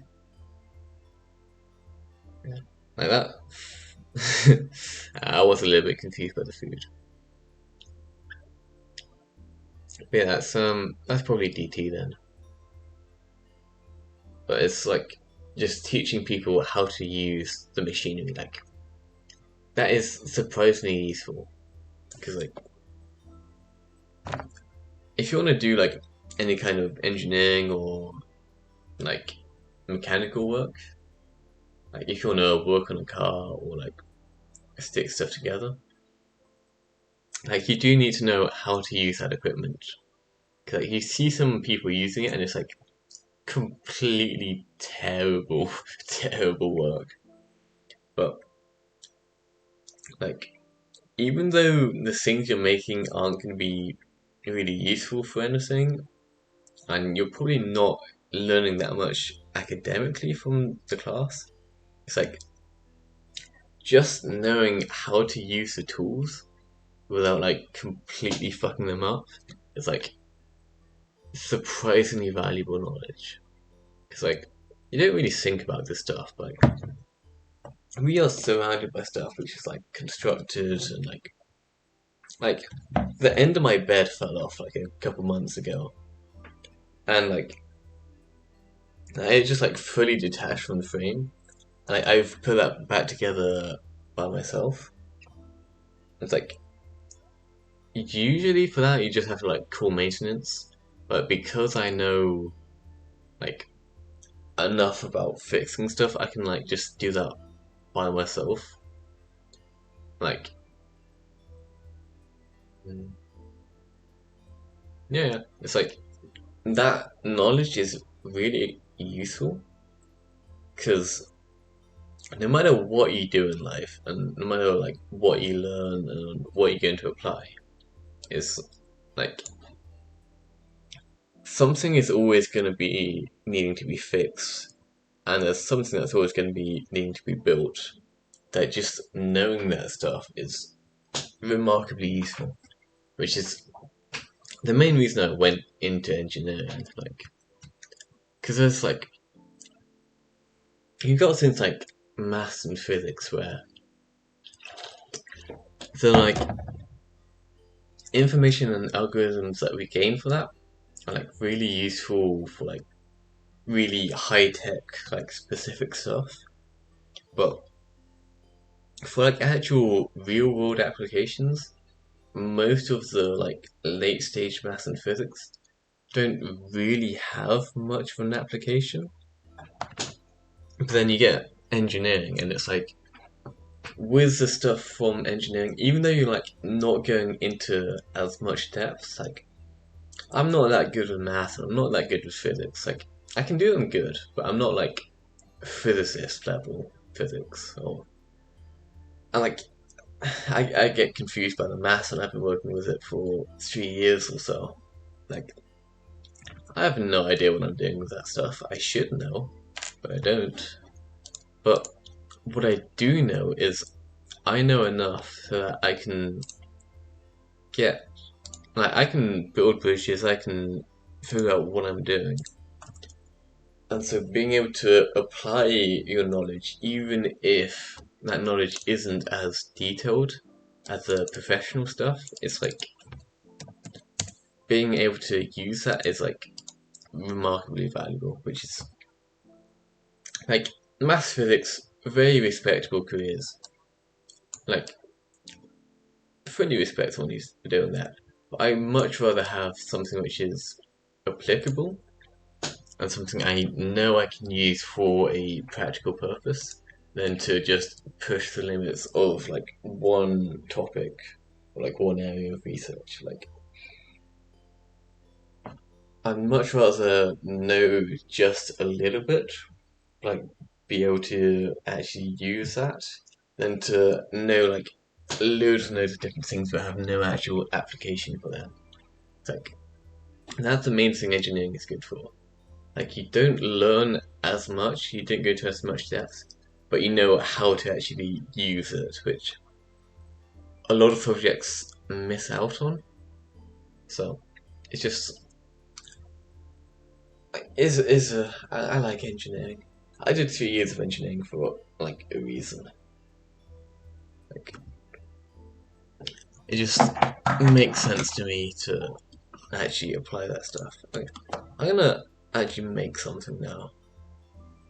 I've been going for like an hour and a half, and I've like not actually produced anything yet. Like I need to make urinals and stools and like hand dryers, that sort of stuff. So I need to do a little bit of that. Like don't get me wrong, I am very much enjoying the chatting, but I probably also ought to be productive, you know? So urinal. I just want to make a urinal. I got my like regular toilets. I've got both in here and in the actual starting flat. If I hide the player, so that's what I made the toilet for. I sort of repurposed it for this one because this one actually planned to be here. It just like it made sense to me to like have an area here for progression, and so I needed like because I got with the city blocks, I just put a big empty space here, so I needed something to fill that. But I need to actually put furniture in here. Yeah. Like, I mean, to be fair, I usually don't do a whole lot anyway. Like, even if I'm distracted, even just like being tabbed into the work is like probably more productive than it would have been anyway. Like, what I usually end up doing is I just like get up some like music and stuff and just like start listening to that instead of doing any actual work, which is like really bad for my productivity. But you know, it's fun. It's not productive, but I'll get there eventually. Yeah, I think that's my main issue with learning artwork. It's like because you have to stay like focused on it for a while, and like the better you get at it, the faster you can go. But because I'm still kind of just beginner level, I took the wrong color for that. And, like it takes me a while to actually get anything down. Like this sort of stuff, like that took me like I don't know how long that was. It's like at least a couple of hours. It's like staying focused for that, like that's ongoing section. Um, I mean, like the more I stay focused on it, the better I'm gonna get, which will make me faster, and then I can do it faster, which will then mean I can learn more. which, you know how it goes, you know art. But for me, I'm still figuring out the basics, so it's difficult. How do I do a urinal? That kind of works. I do like a basin here. I need to look at what a urinal looks like. I've actually forgotten. It's been so long since I've used a public bathroom. I genuinely don't know what they look like anymore.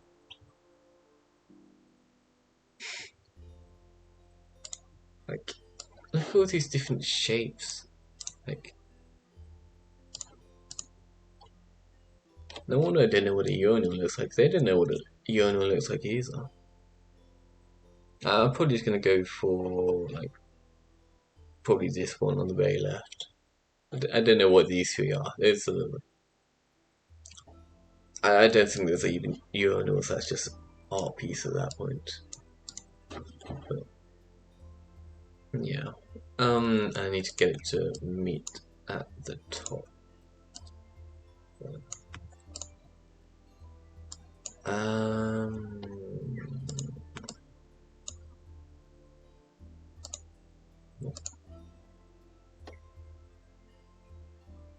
Oh, it's tree.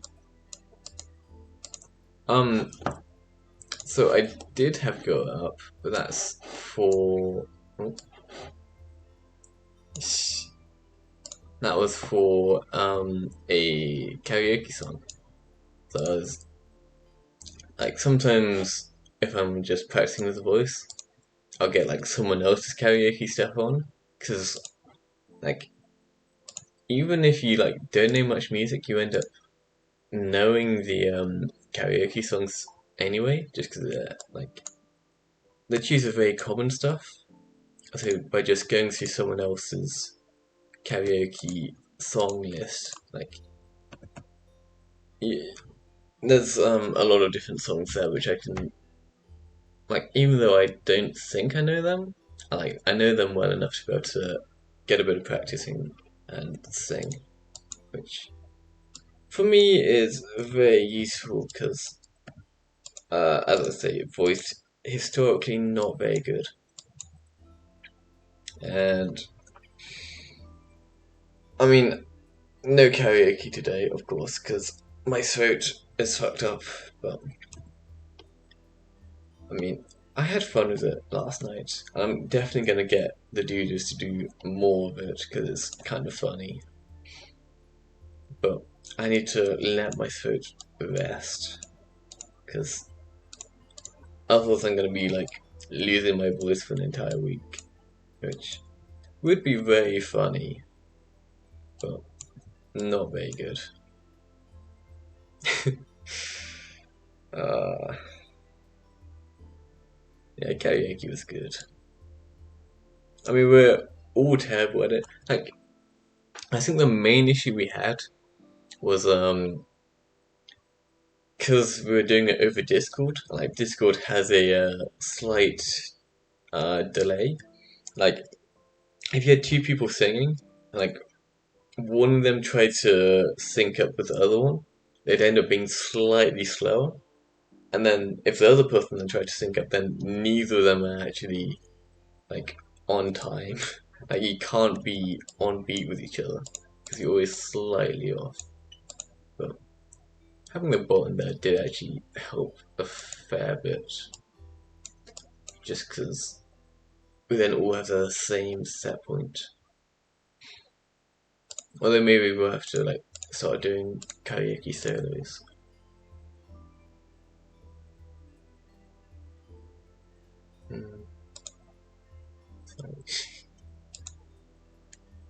I could. That sounds very complicated though. I have no idea how to do that. You think I know how to stream? Who do you think I am? But I mean, I could. I also think Discord is like slightly different delays for everyone. But I also don't know how bad it actually was on the stream. I would appreciate that if you can send me on Discord. I will check it out after stream. That would be nice. But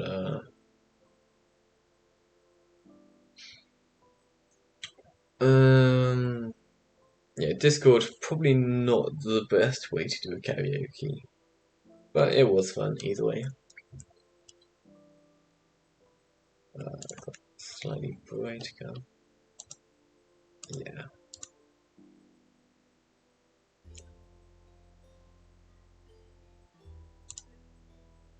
You know, I've never actually used the YouTube activity before, but I've like not used any activities in Discord before. So like, it's definitely worth a try, but I don't know how well it's gonna go. So I mean, it's definitely worth a try, and I'm gonna force the corporation to sing more. So yes, we are gonna do that. And we'll just see how it goes for that. So it might be terrible, might be great. Who knows? Let's I'm gonna make the hand dry too.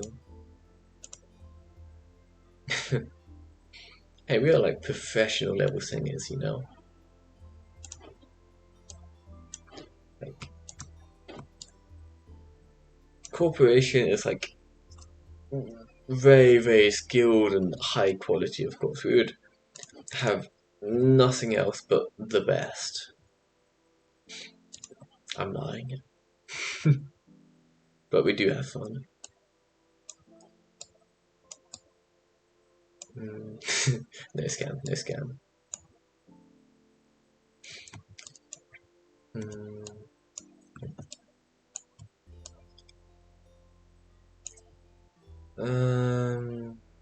How does the hand dry work? Got sort of box shape with a bit coming out the front. It also took me a while to figure out how to do the perspective for this. It's like it feels like when I did the couch, it feels like you should be like looking slightly from the side. We don't talk about the tax evasion. I didn't get fined by the IRS.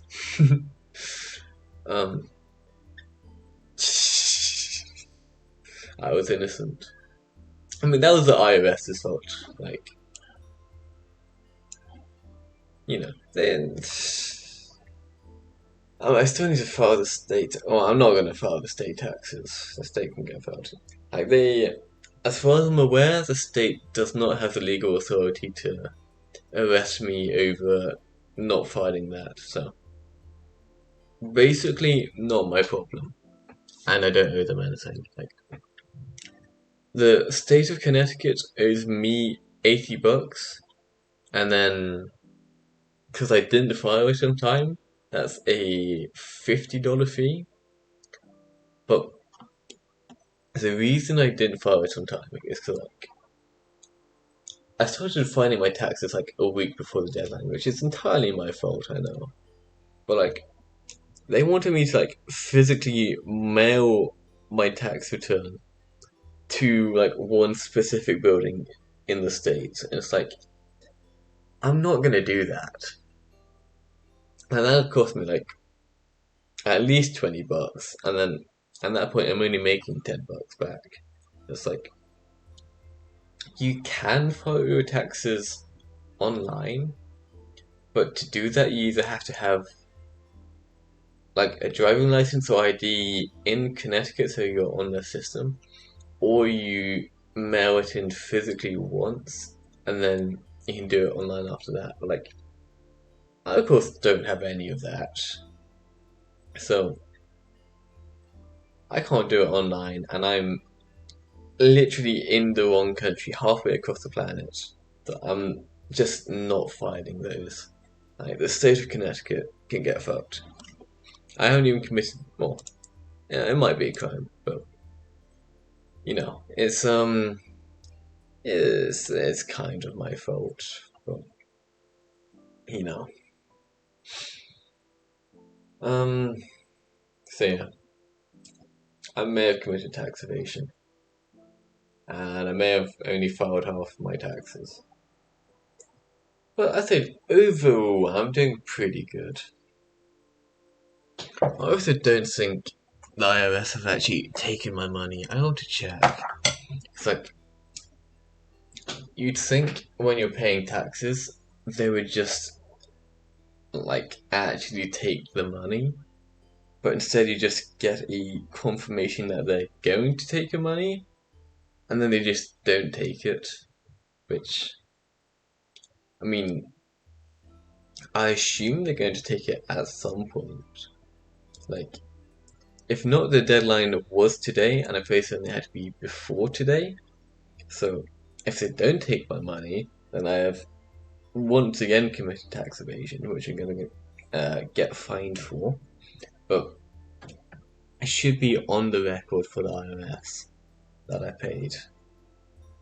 I have not. I'm just not going to pay it, you know. Um. Oh, INTL. Someone took 192 quid from me.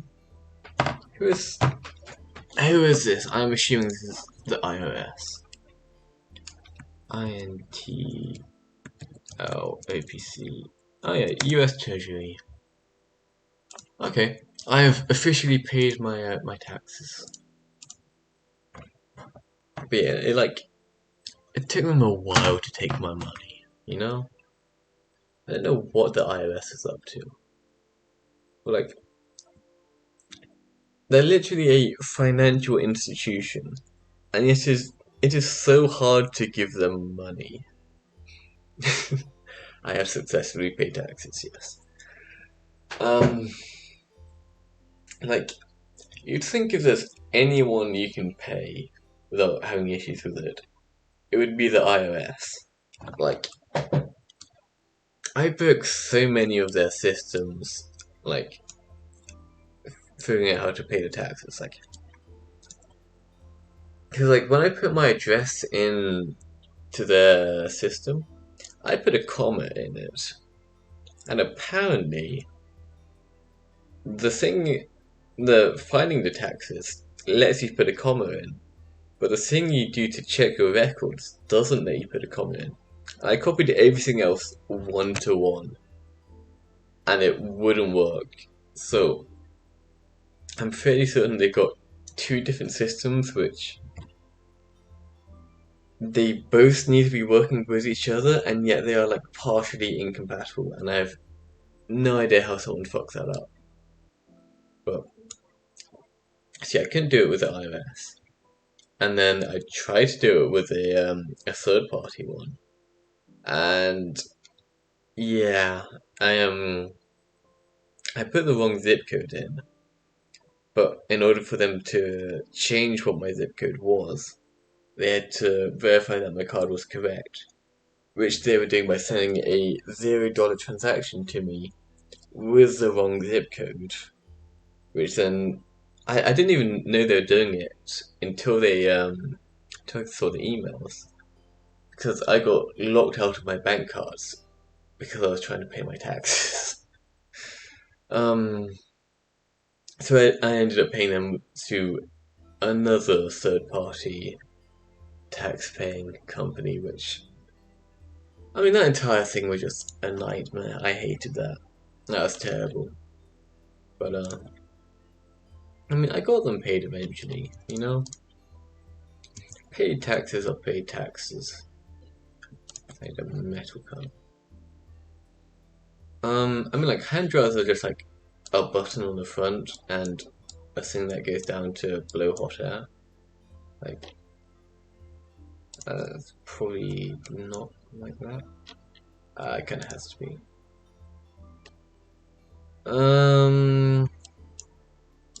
How am I doing this? I can get rid of the button and only have the thing blown down. It's like, it's such little detail that's hard to work with. That might be the best. Yeah, that works. And I have another button here. There.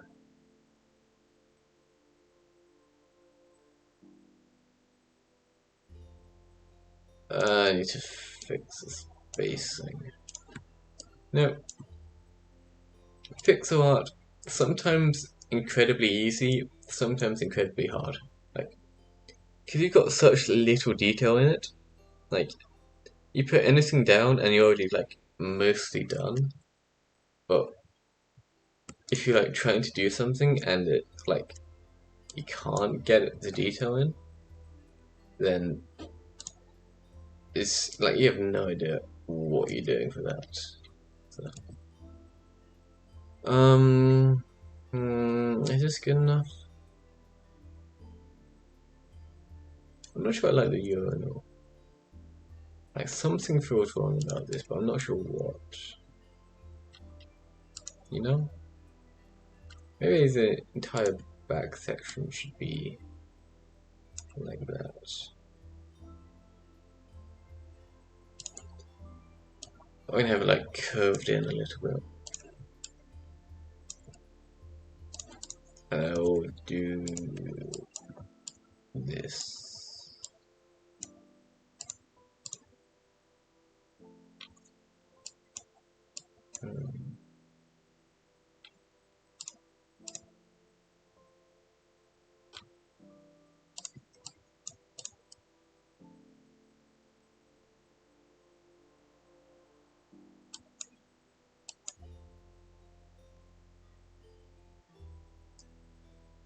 That'll do for now. I'll fix it up later. Now I need to remember how to actually get this done. PNG.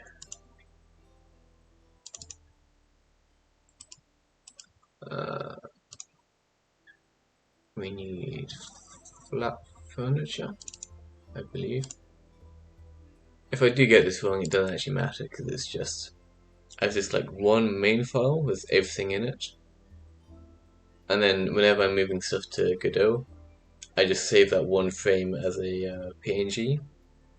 And so if I do mess up on any of the PNGs, I can literally just go back to the main file and redo it. That like it's really not an issue if I get it wrong. Desktop doodles. Vampire Valentine and flat furniture. Yeah.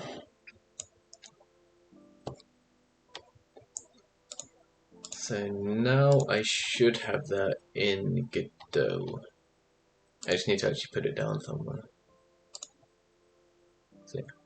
You see, this is my tile map, and I've now got a urinal and a hand dryer. And a bot. 2 bots. How interesting.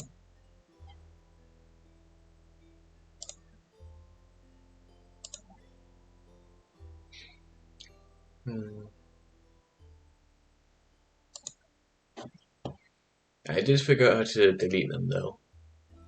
I didn't know how to do that before, but I can do it now, so that's something. I'm still not very good at streaming, but I'm slightly improving. Very, very slowly, over a very long period of time. But I'll get there eventually. So Yono's there, and I will replace the floor here. Because those were just in there for placeholder.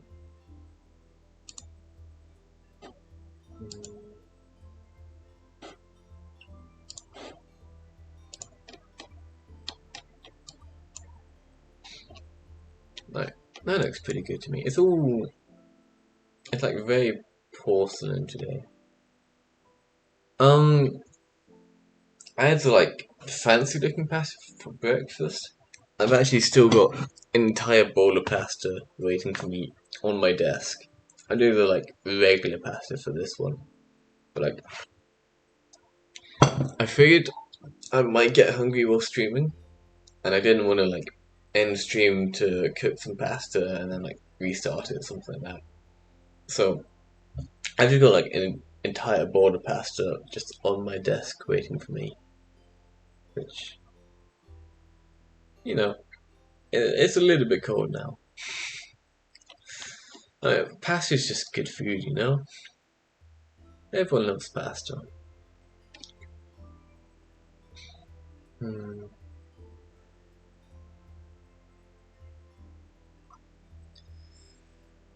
Yeah, Tesco's, I think I was saying like a new type of pasta, which is the fancy pasta I got.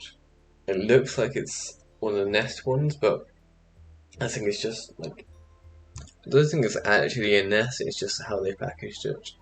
'Cause, like, you get like the Nest ones where you like cook them and it's like still a Nest. You do like fancy stuff with that. But the ones I've been trying are just like they just turn into normal noodles, just like very thick. That goes into the background a bit too much. I do.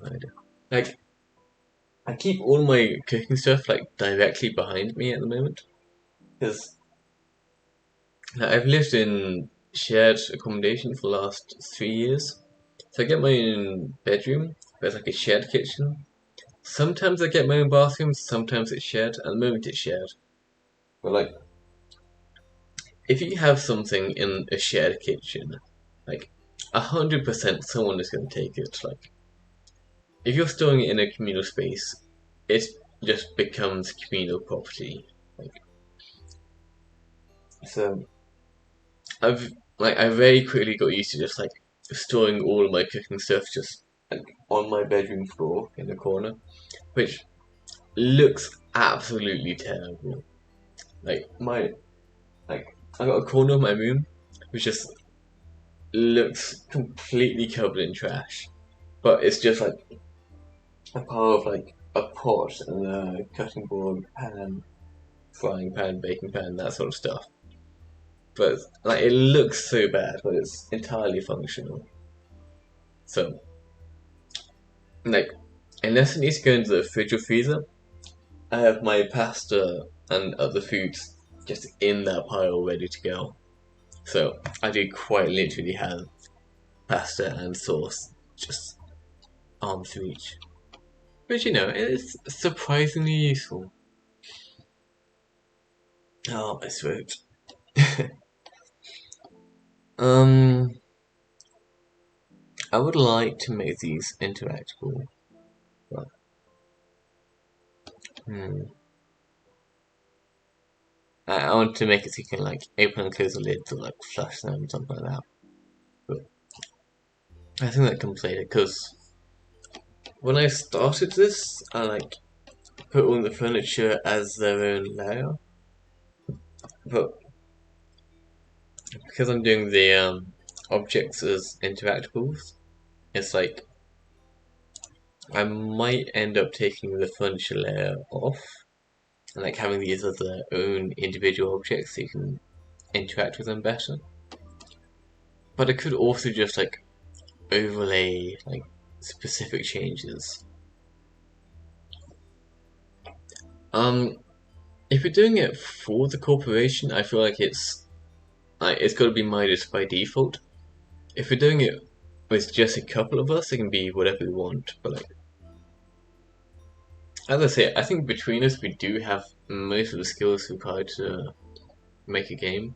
Like none of us know music, but there's probably free music we can get somewhere. It's like if we're doing corporation, then um, Midas game. If it's just a couple of us, then we have to just think of something normally. Hmm. Oh, that'd be useful. We could do like the entire soundtrack is just like karaoke, just like really terrible due to singing. Uh, like You gotta love the scarf. Yeah, maybe some actual music too, which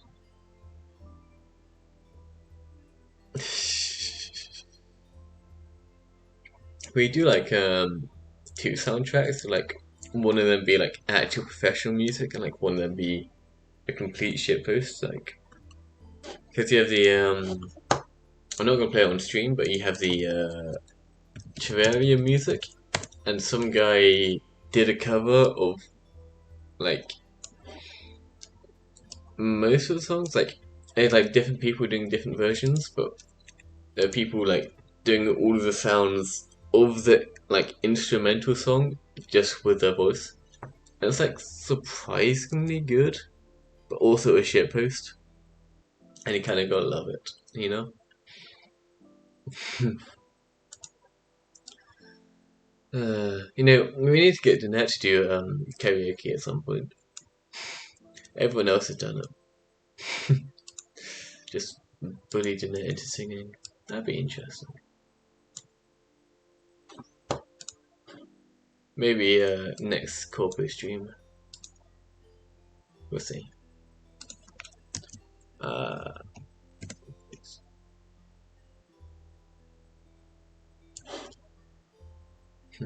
yeah, this is the video I was talking about. Like, some guy just sang the entirety of one of the songs by themselves. Why am I not surprised Tree has a kazoo?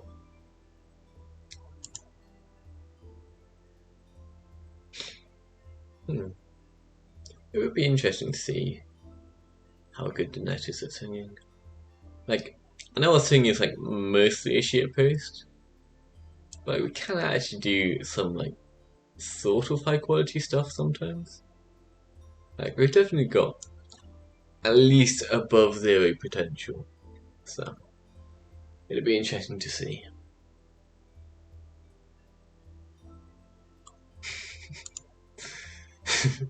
I'm assuming you mean flute.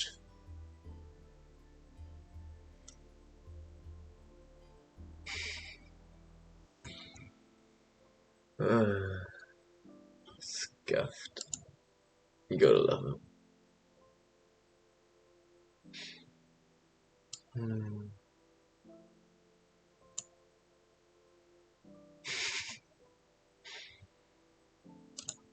Yeah, variety's good.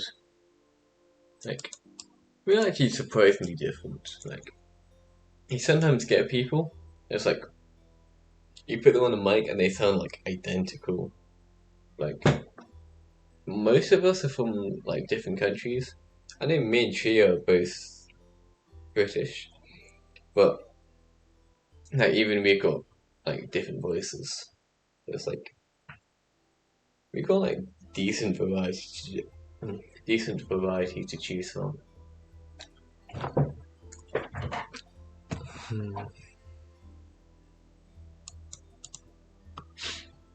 We also have who was it who had like a really deep voice? It's I don't remember who it was, but it was like quite surprising when I first heard it. Uh, Concealed, that guy. It was like really deep. It's quite cool. I don't think he has much experience in singing, but it's like a very cool voice. I could do something with that.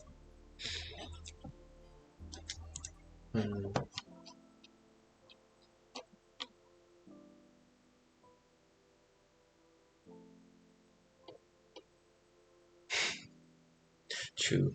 How is the project getting along? Like,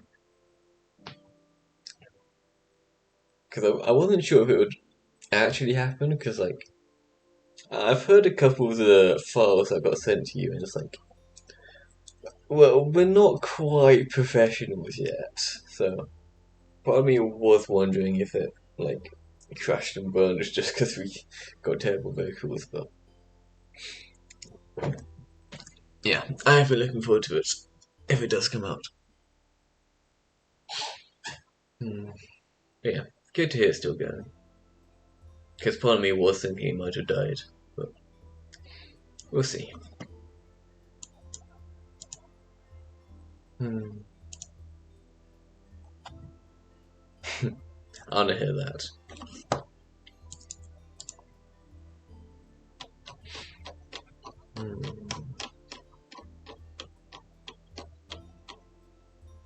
How do I do a stool? I want the like classic like green stool, like the big plastic ones with the like slightly too big of a gap between the like the door and the like side parts. Oh, my voice is dead. Like I'm genuinely gonna lose my voice. So I'll go for a little bit longer. Like maybe I'll stop at the 3 hour mark, which is like 20 minutes from now. But I'm gonna need to rest my throat at some point because like I can feel it dying. I actually don't usually drink anything with caffeine. Like I know tea like very British. Like we all love a bit of tea, but like the way I've always done caffeine is I like completely avoid it until exam times. Like for the last couple of years or so, whenever I've had like finals or anything like that, I always like down something with a lot of caffeine like right before the exam.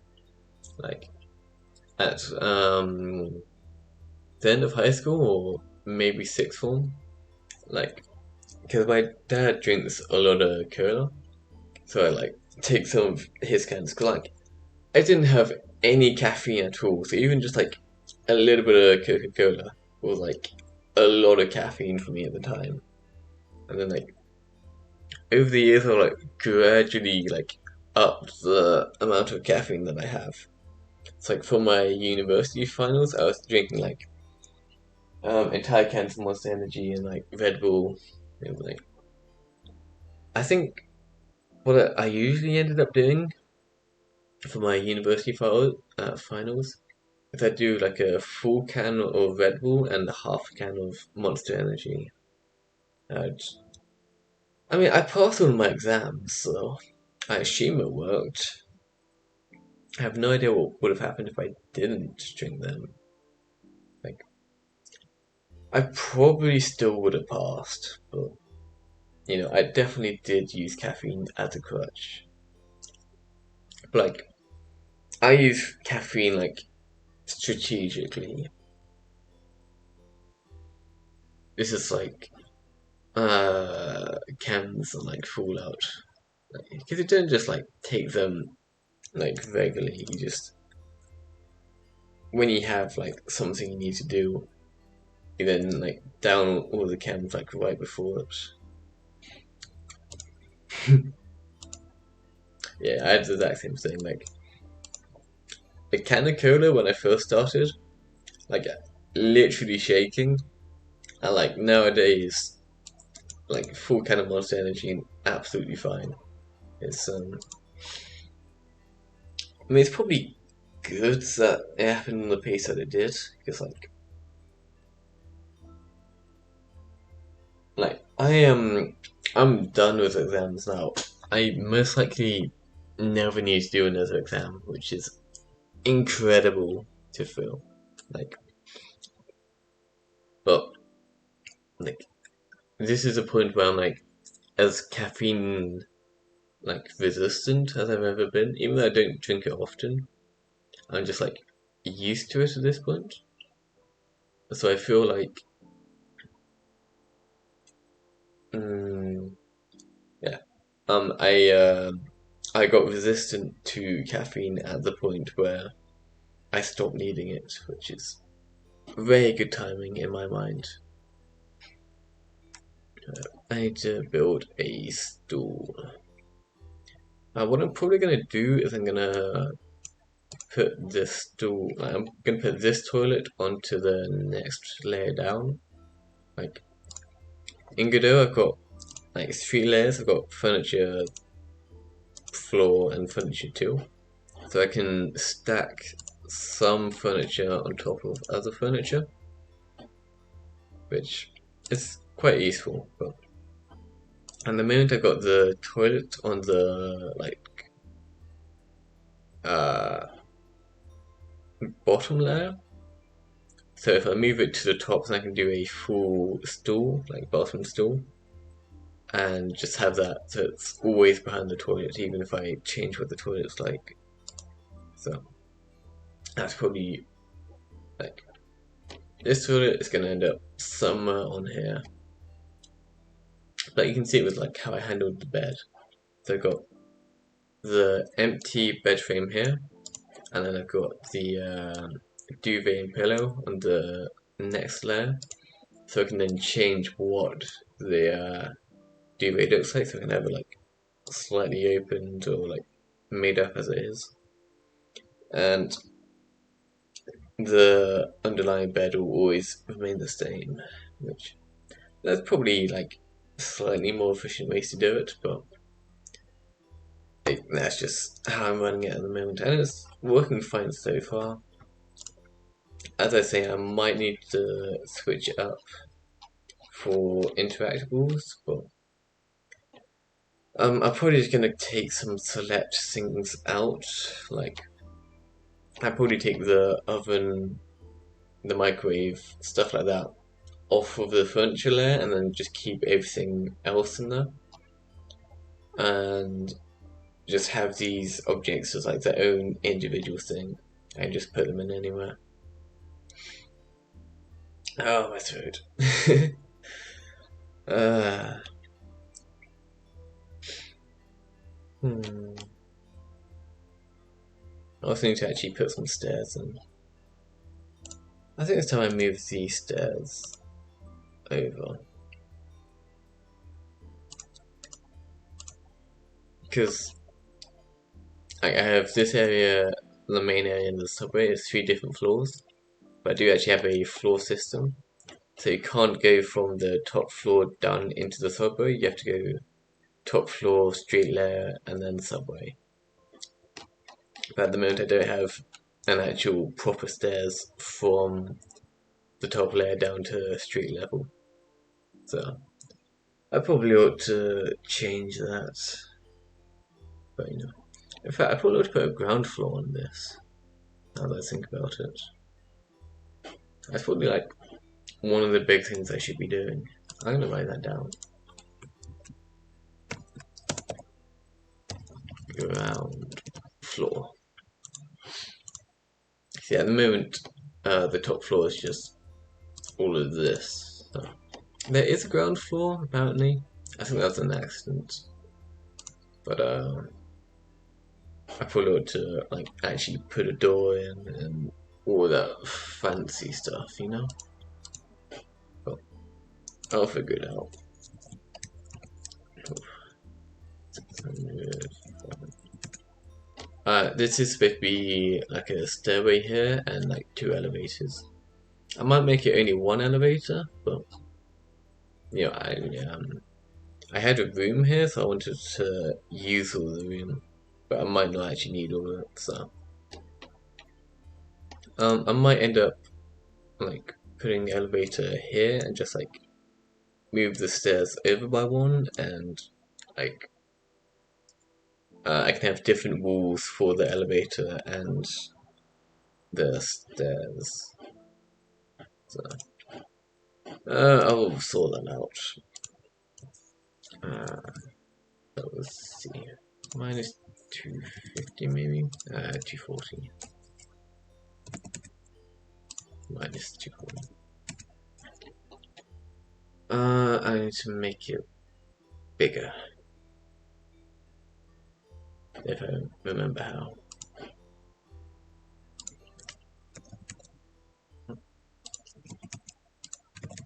$32. Do you want to like actual up and down? Yeah, I do. 64. 128 for that one. That's good enough for now because I'm gonna move this over. So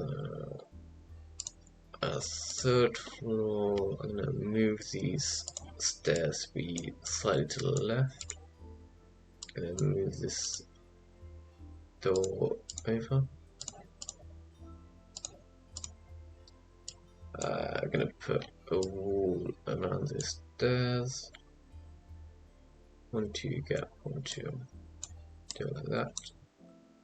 And then elevator here-ish. So 1, 2, yeah.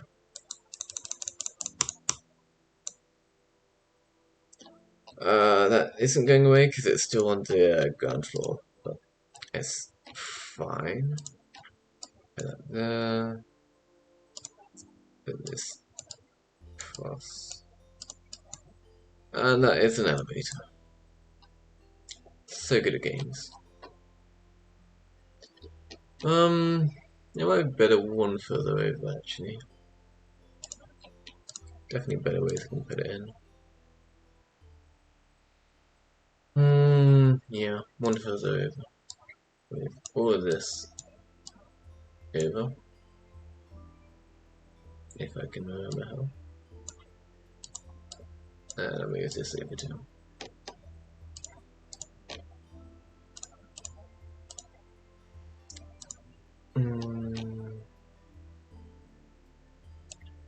That goes like that. I'll give it an actual wall, as the shadows aren't gonna work.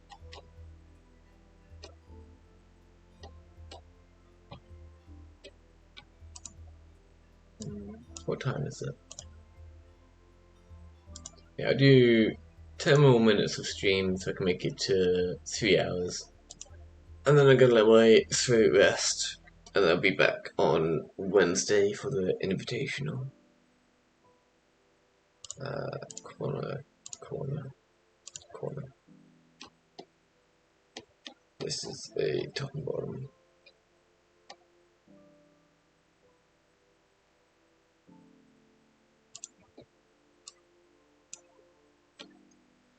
Oh, where'd it go? I got so many tiles, I don't remember what any of them actually are.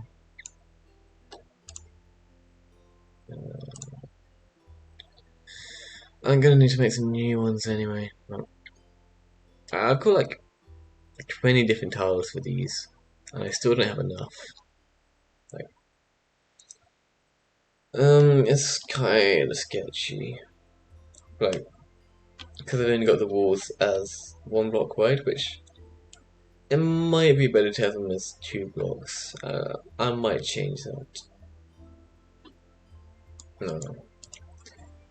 There will be a board on it. I was actually thinking of getting YouTube boards up, because Twitch does have a very easy export to YouTube option. So I can make a VOD channel, which would mean that the VODs get preserved. Like Twitch only keeps them for 7 days at the moment, with like affiliates getting up to 30 days. So that might be easier for you, and anyone else who wants to watch them. So maybe I'll make a VOD channel. Yeah. It does also feel like kind of early for it. Like, you think I'd get a couple like more views first, but like, I mean, it says already people watching the VODs. I might as well do it, you know? That'll work fine.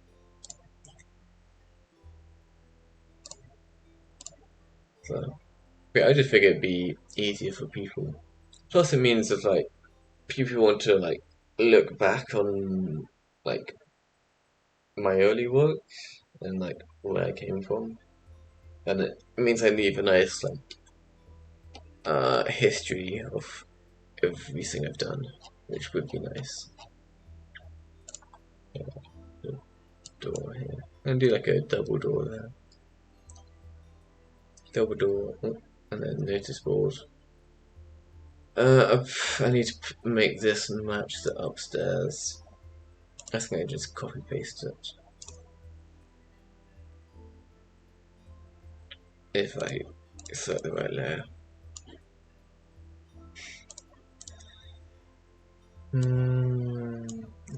So I also appear to be missing a couple of towers here, which I ought to fix, but yeah, well. I'll leave that for future to sort out.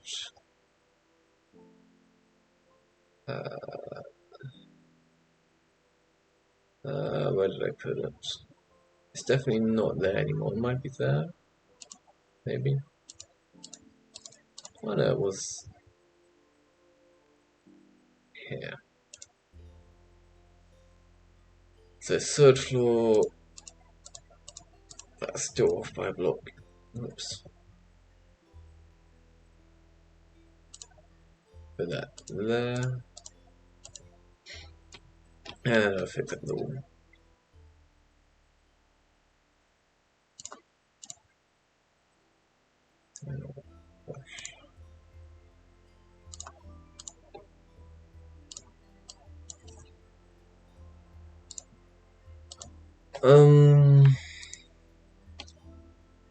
Yeah, invitational stream should be me and Tree playing a game.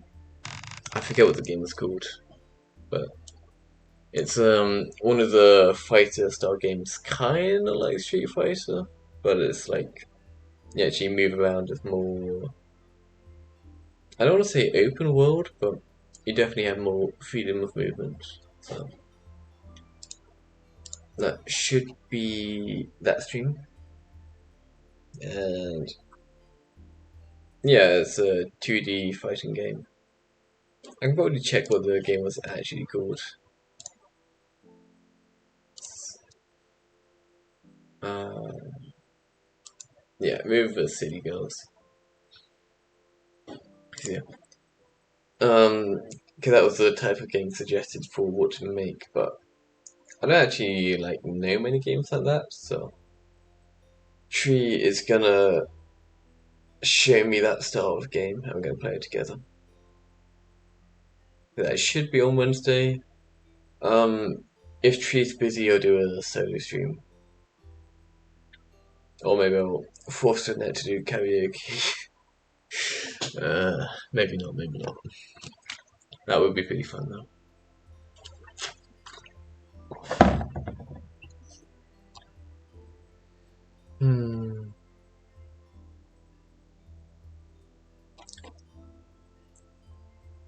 I could do. I need to get more doors on all of these. Well, I guess they need to be locked doors, so I need to change them up a bit. Because I'm probably not going to let the player go into like all of the different rooms. I'll probably have like one or two where you can like open them up and like talk to someone inside, but you know. It will hopefully look a lot nicer in like if I ever do release this. Because again, this is mostly like I actually chose this style of game because it's art heavy, so it like forced me to learn new types of art. Also, I'm not sure if you're talking about my game or River City Girls, but my game does also look nice. I'm gonna assume it is. um, but yeah. Okay. So, yeah, I chose this game because it's a lot of artwork that I need to do. And I'm like learning new things for it, so in the future, I'm hopefully going to be better at it because I need to do like multiple areas to the game, like kind of like chapters. So I figured by the time I finish making the artwork for the game, I'm probably going to have gotten a little bit better, and so I'm not like going too much into detail with the current stuff. Because then at the end I'll go back through and I'll fix everything up a bit. It'll be looking a bit nicer. But you know, I'm still like, I still might change like big sections of the game. So I also don't want to like commit too hard to any one section. couple minutes after stream, then Sphere can rest. It's been a very productive stream so far. I made a urinal and a hand dryer. I'd say that's pretty efficient use of 3 hours actually. But, you know, that's probably about the same pace of work I usually do, like even without the stream. I get very easily distracted. Oof.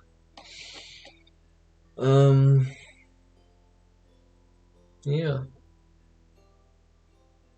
I don't think there's anything too, like, notable I need to be talking about. I got the stream schedule up. Gonna be playing with Tree on Wednesday, hopefully, if he's free. And yeah, my voice is fucked, so if I have been sounding weird for a while, sorry about that, but you'll never know. Yeah. I think that's end of stream there. I mean, I had fun. My throat's definitely too tired for this, but I need to put my throat to work anyway, because my vocals are weak. Yes, it is past the time. So, the more I do stuff like this, the stronger my vocals are gonna get, and the easier it's gonna be. Should also get easier to like multitask, doing stuff whilst also doing stream, which would be a pretty useful skill, but for now, it is past the time. Thank you for coming to the stream. I had fun. I hope you did too. And yeah, that's. I also only have like one scene in OBS so far, so I'm just gonna edit that text every time I need to do anything.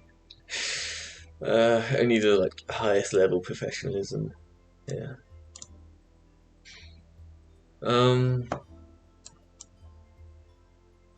Yeah.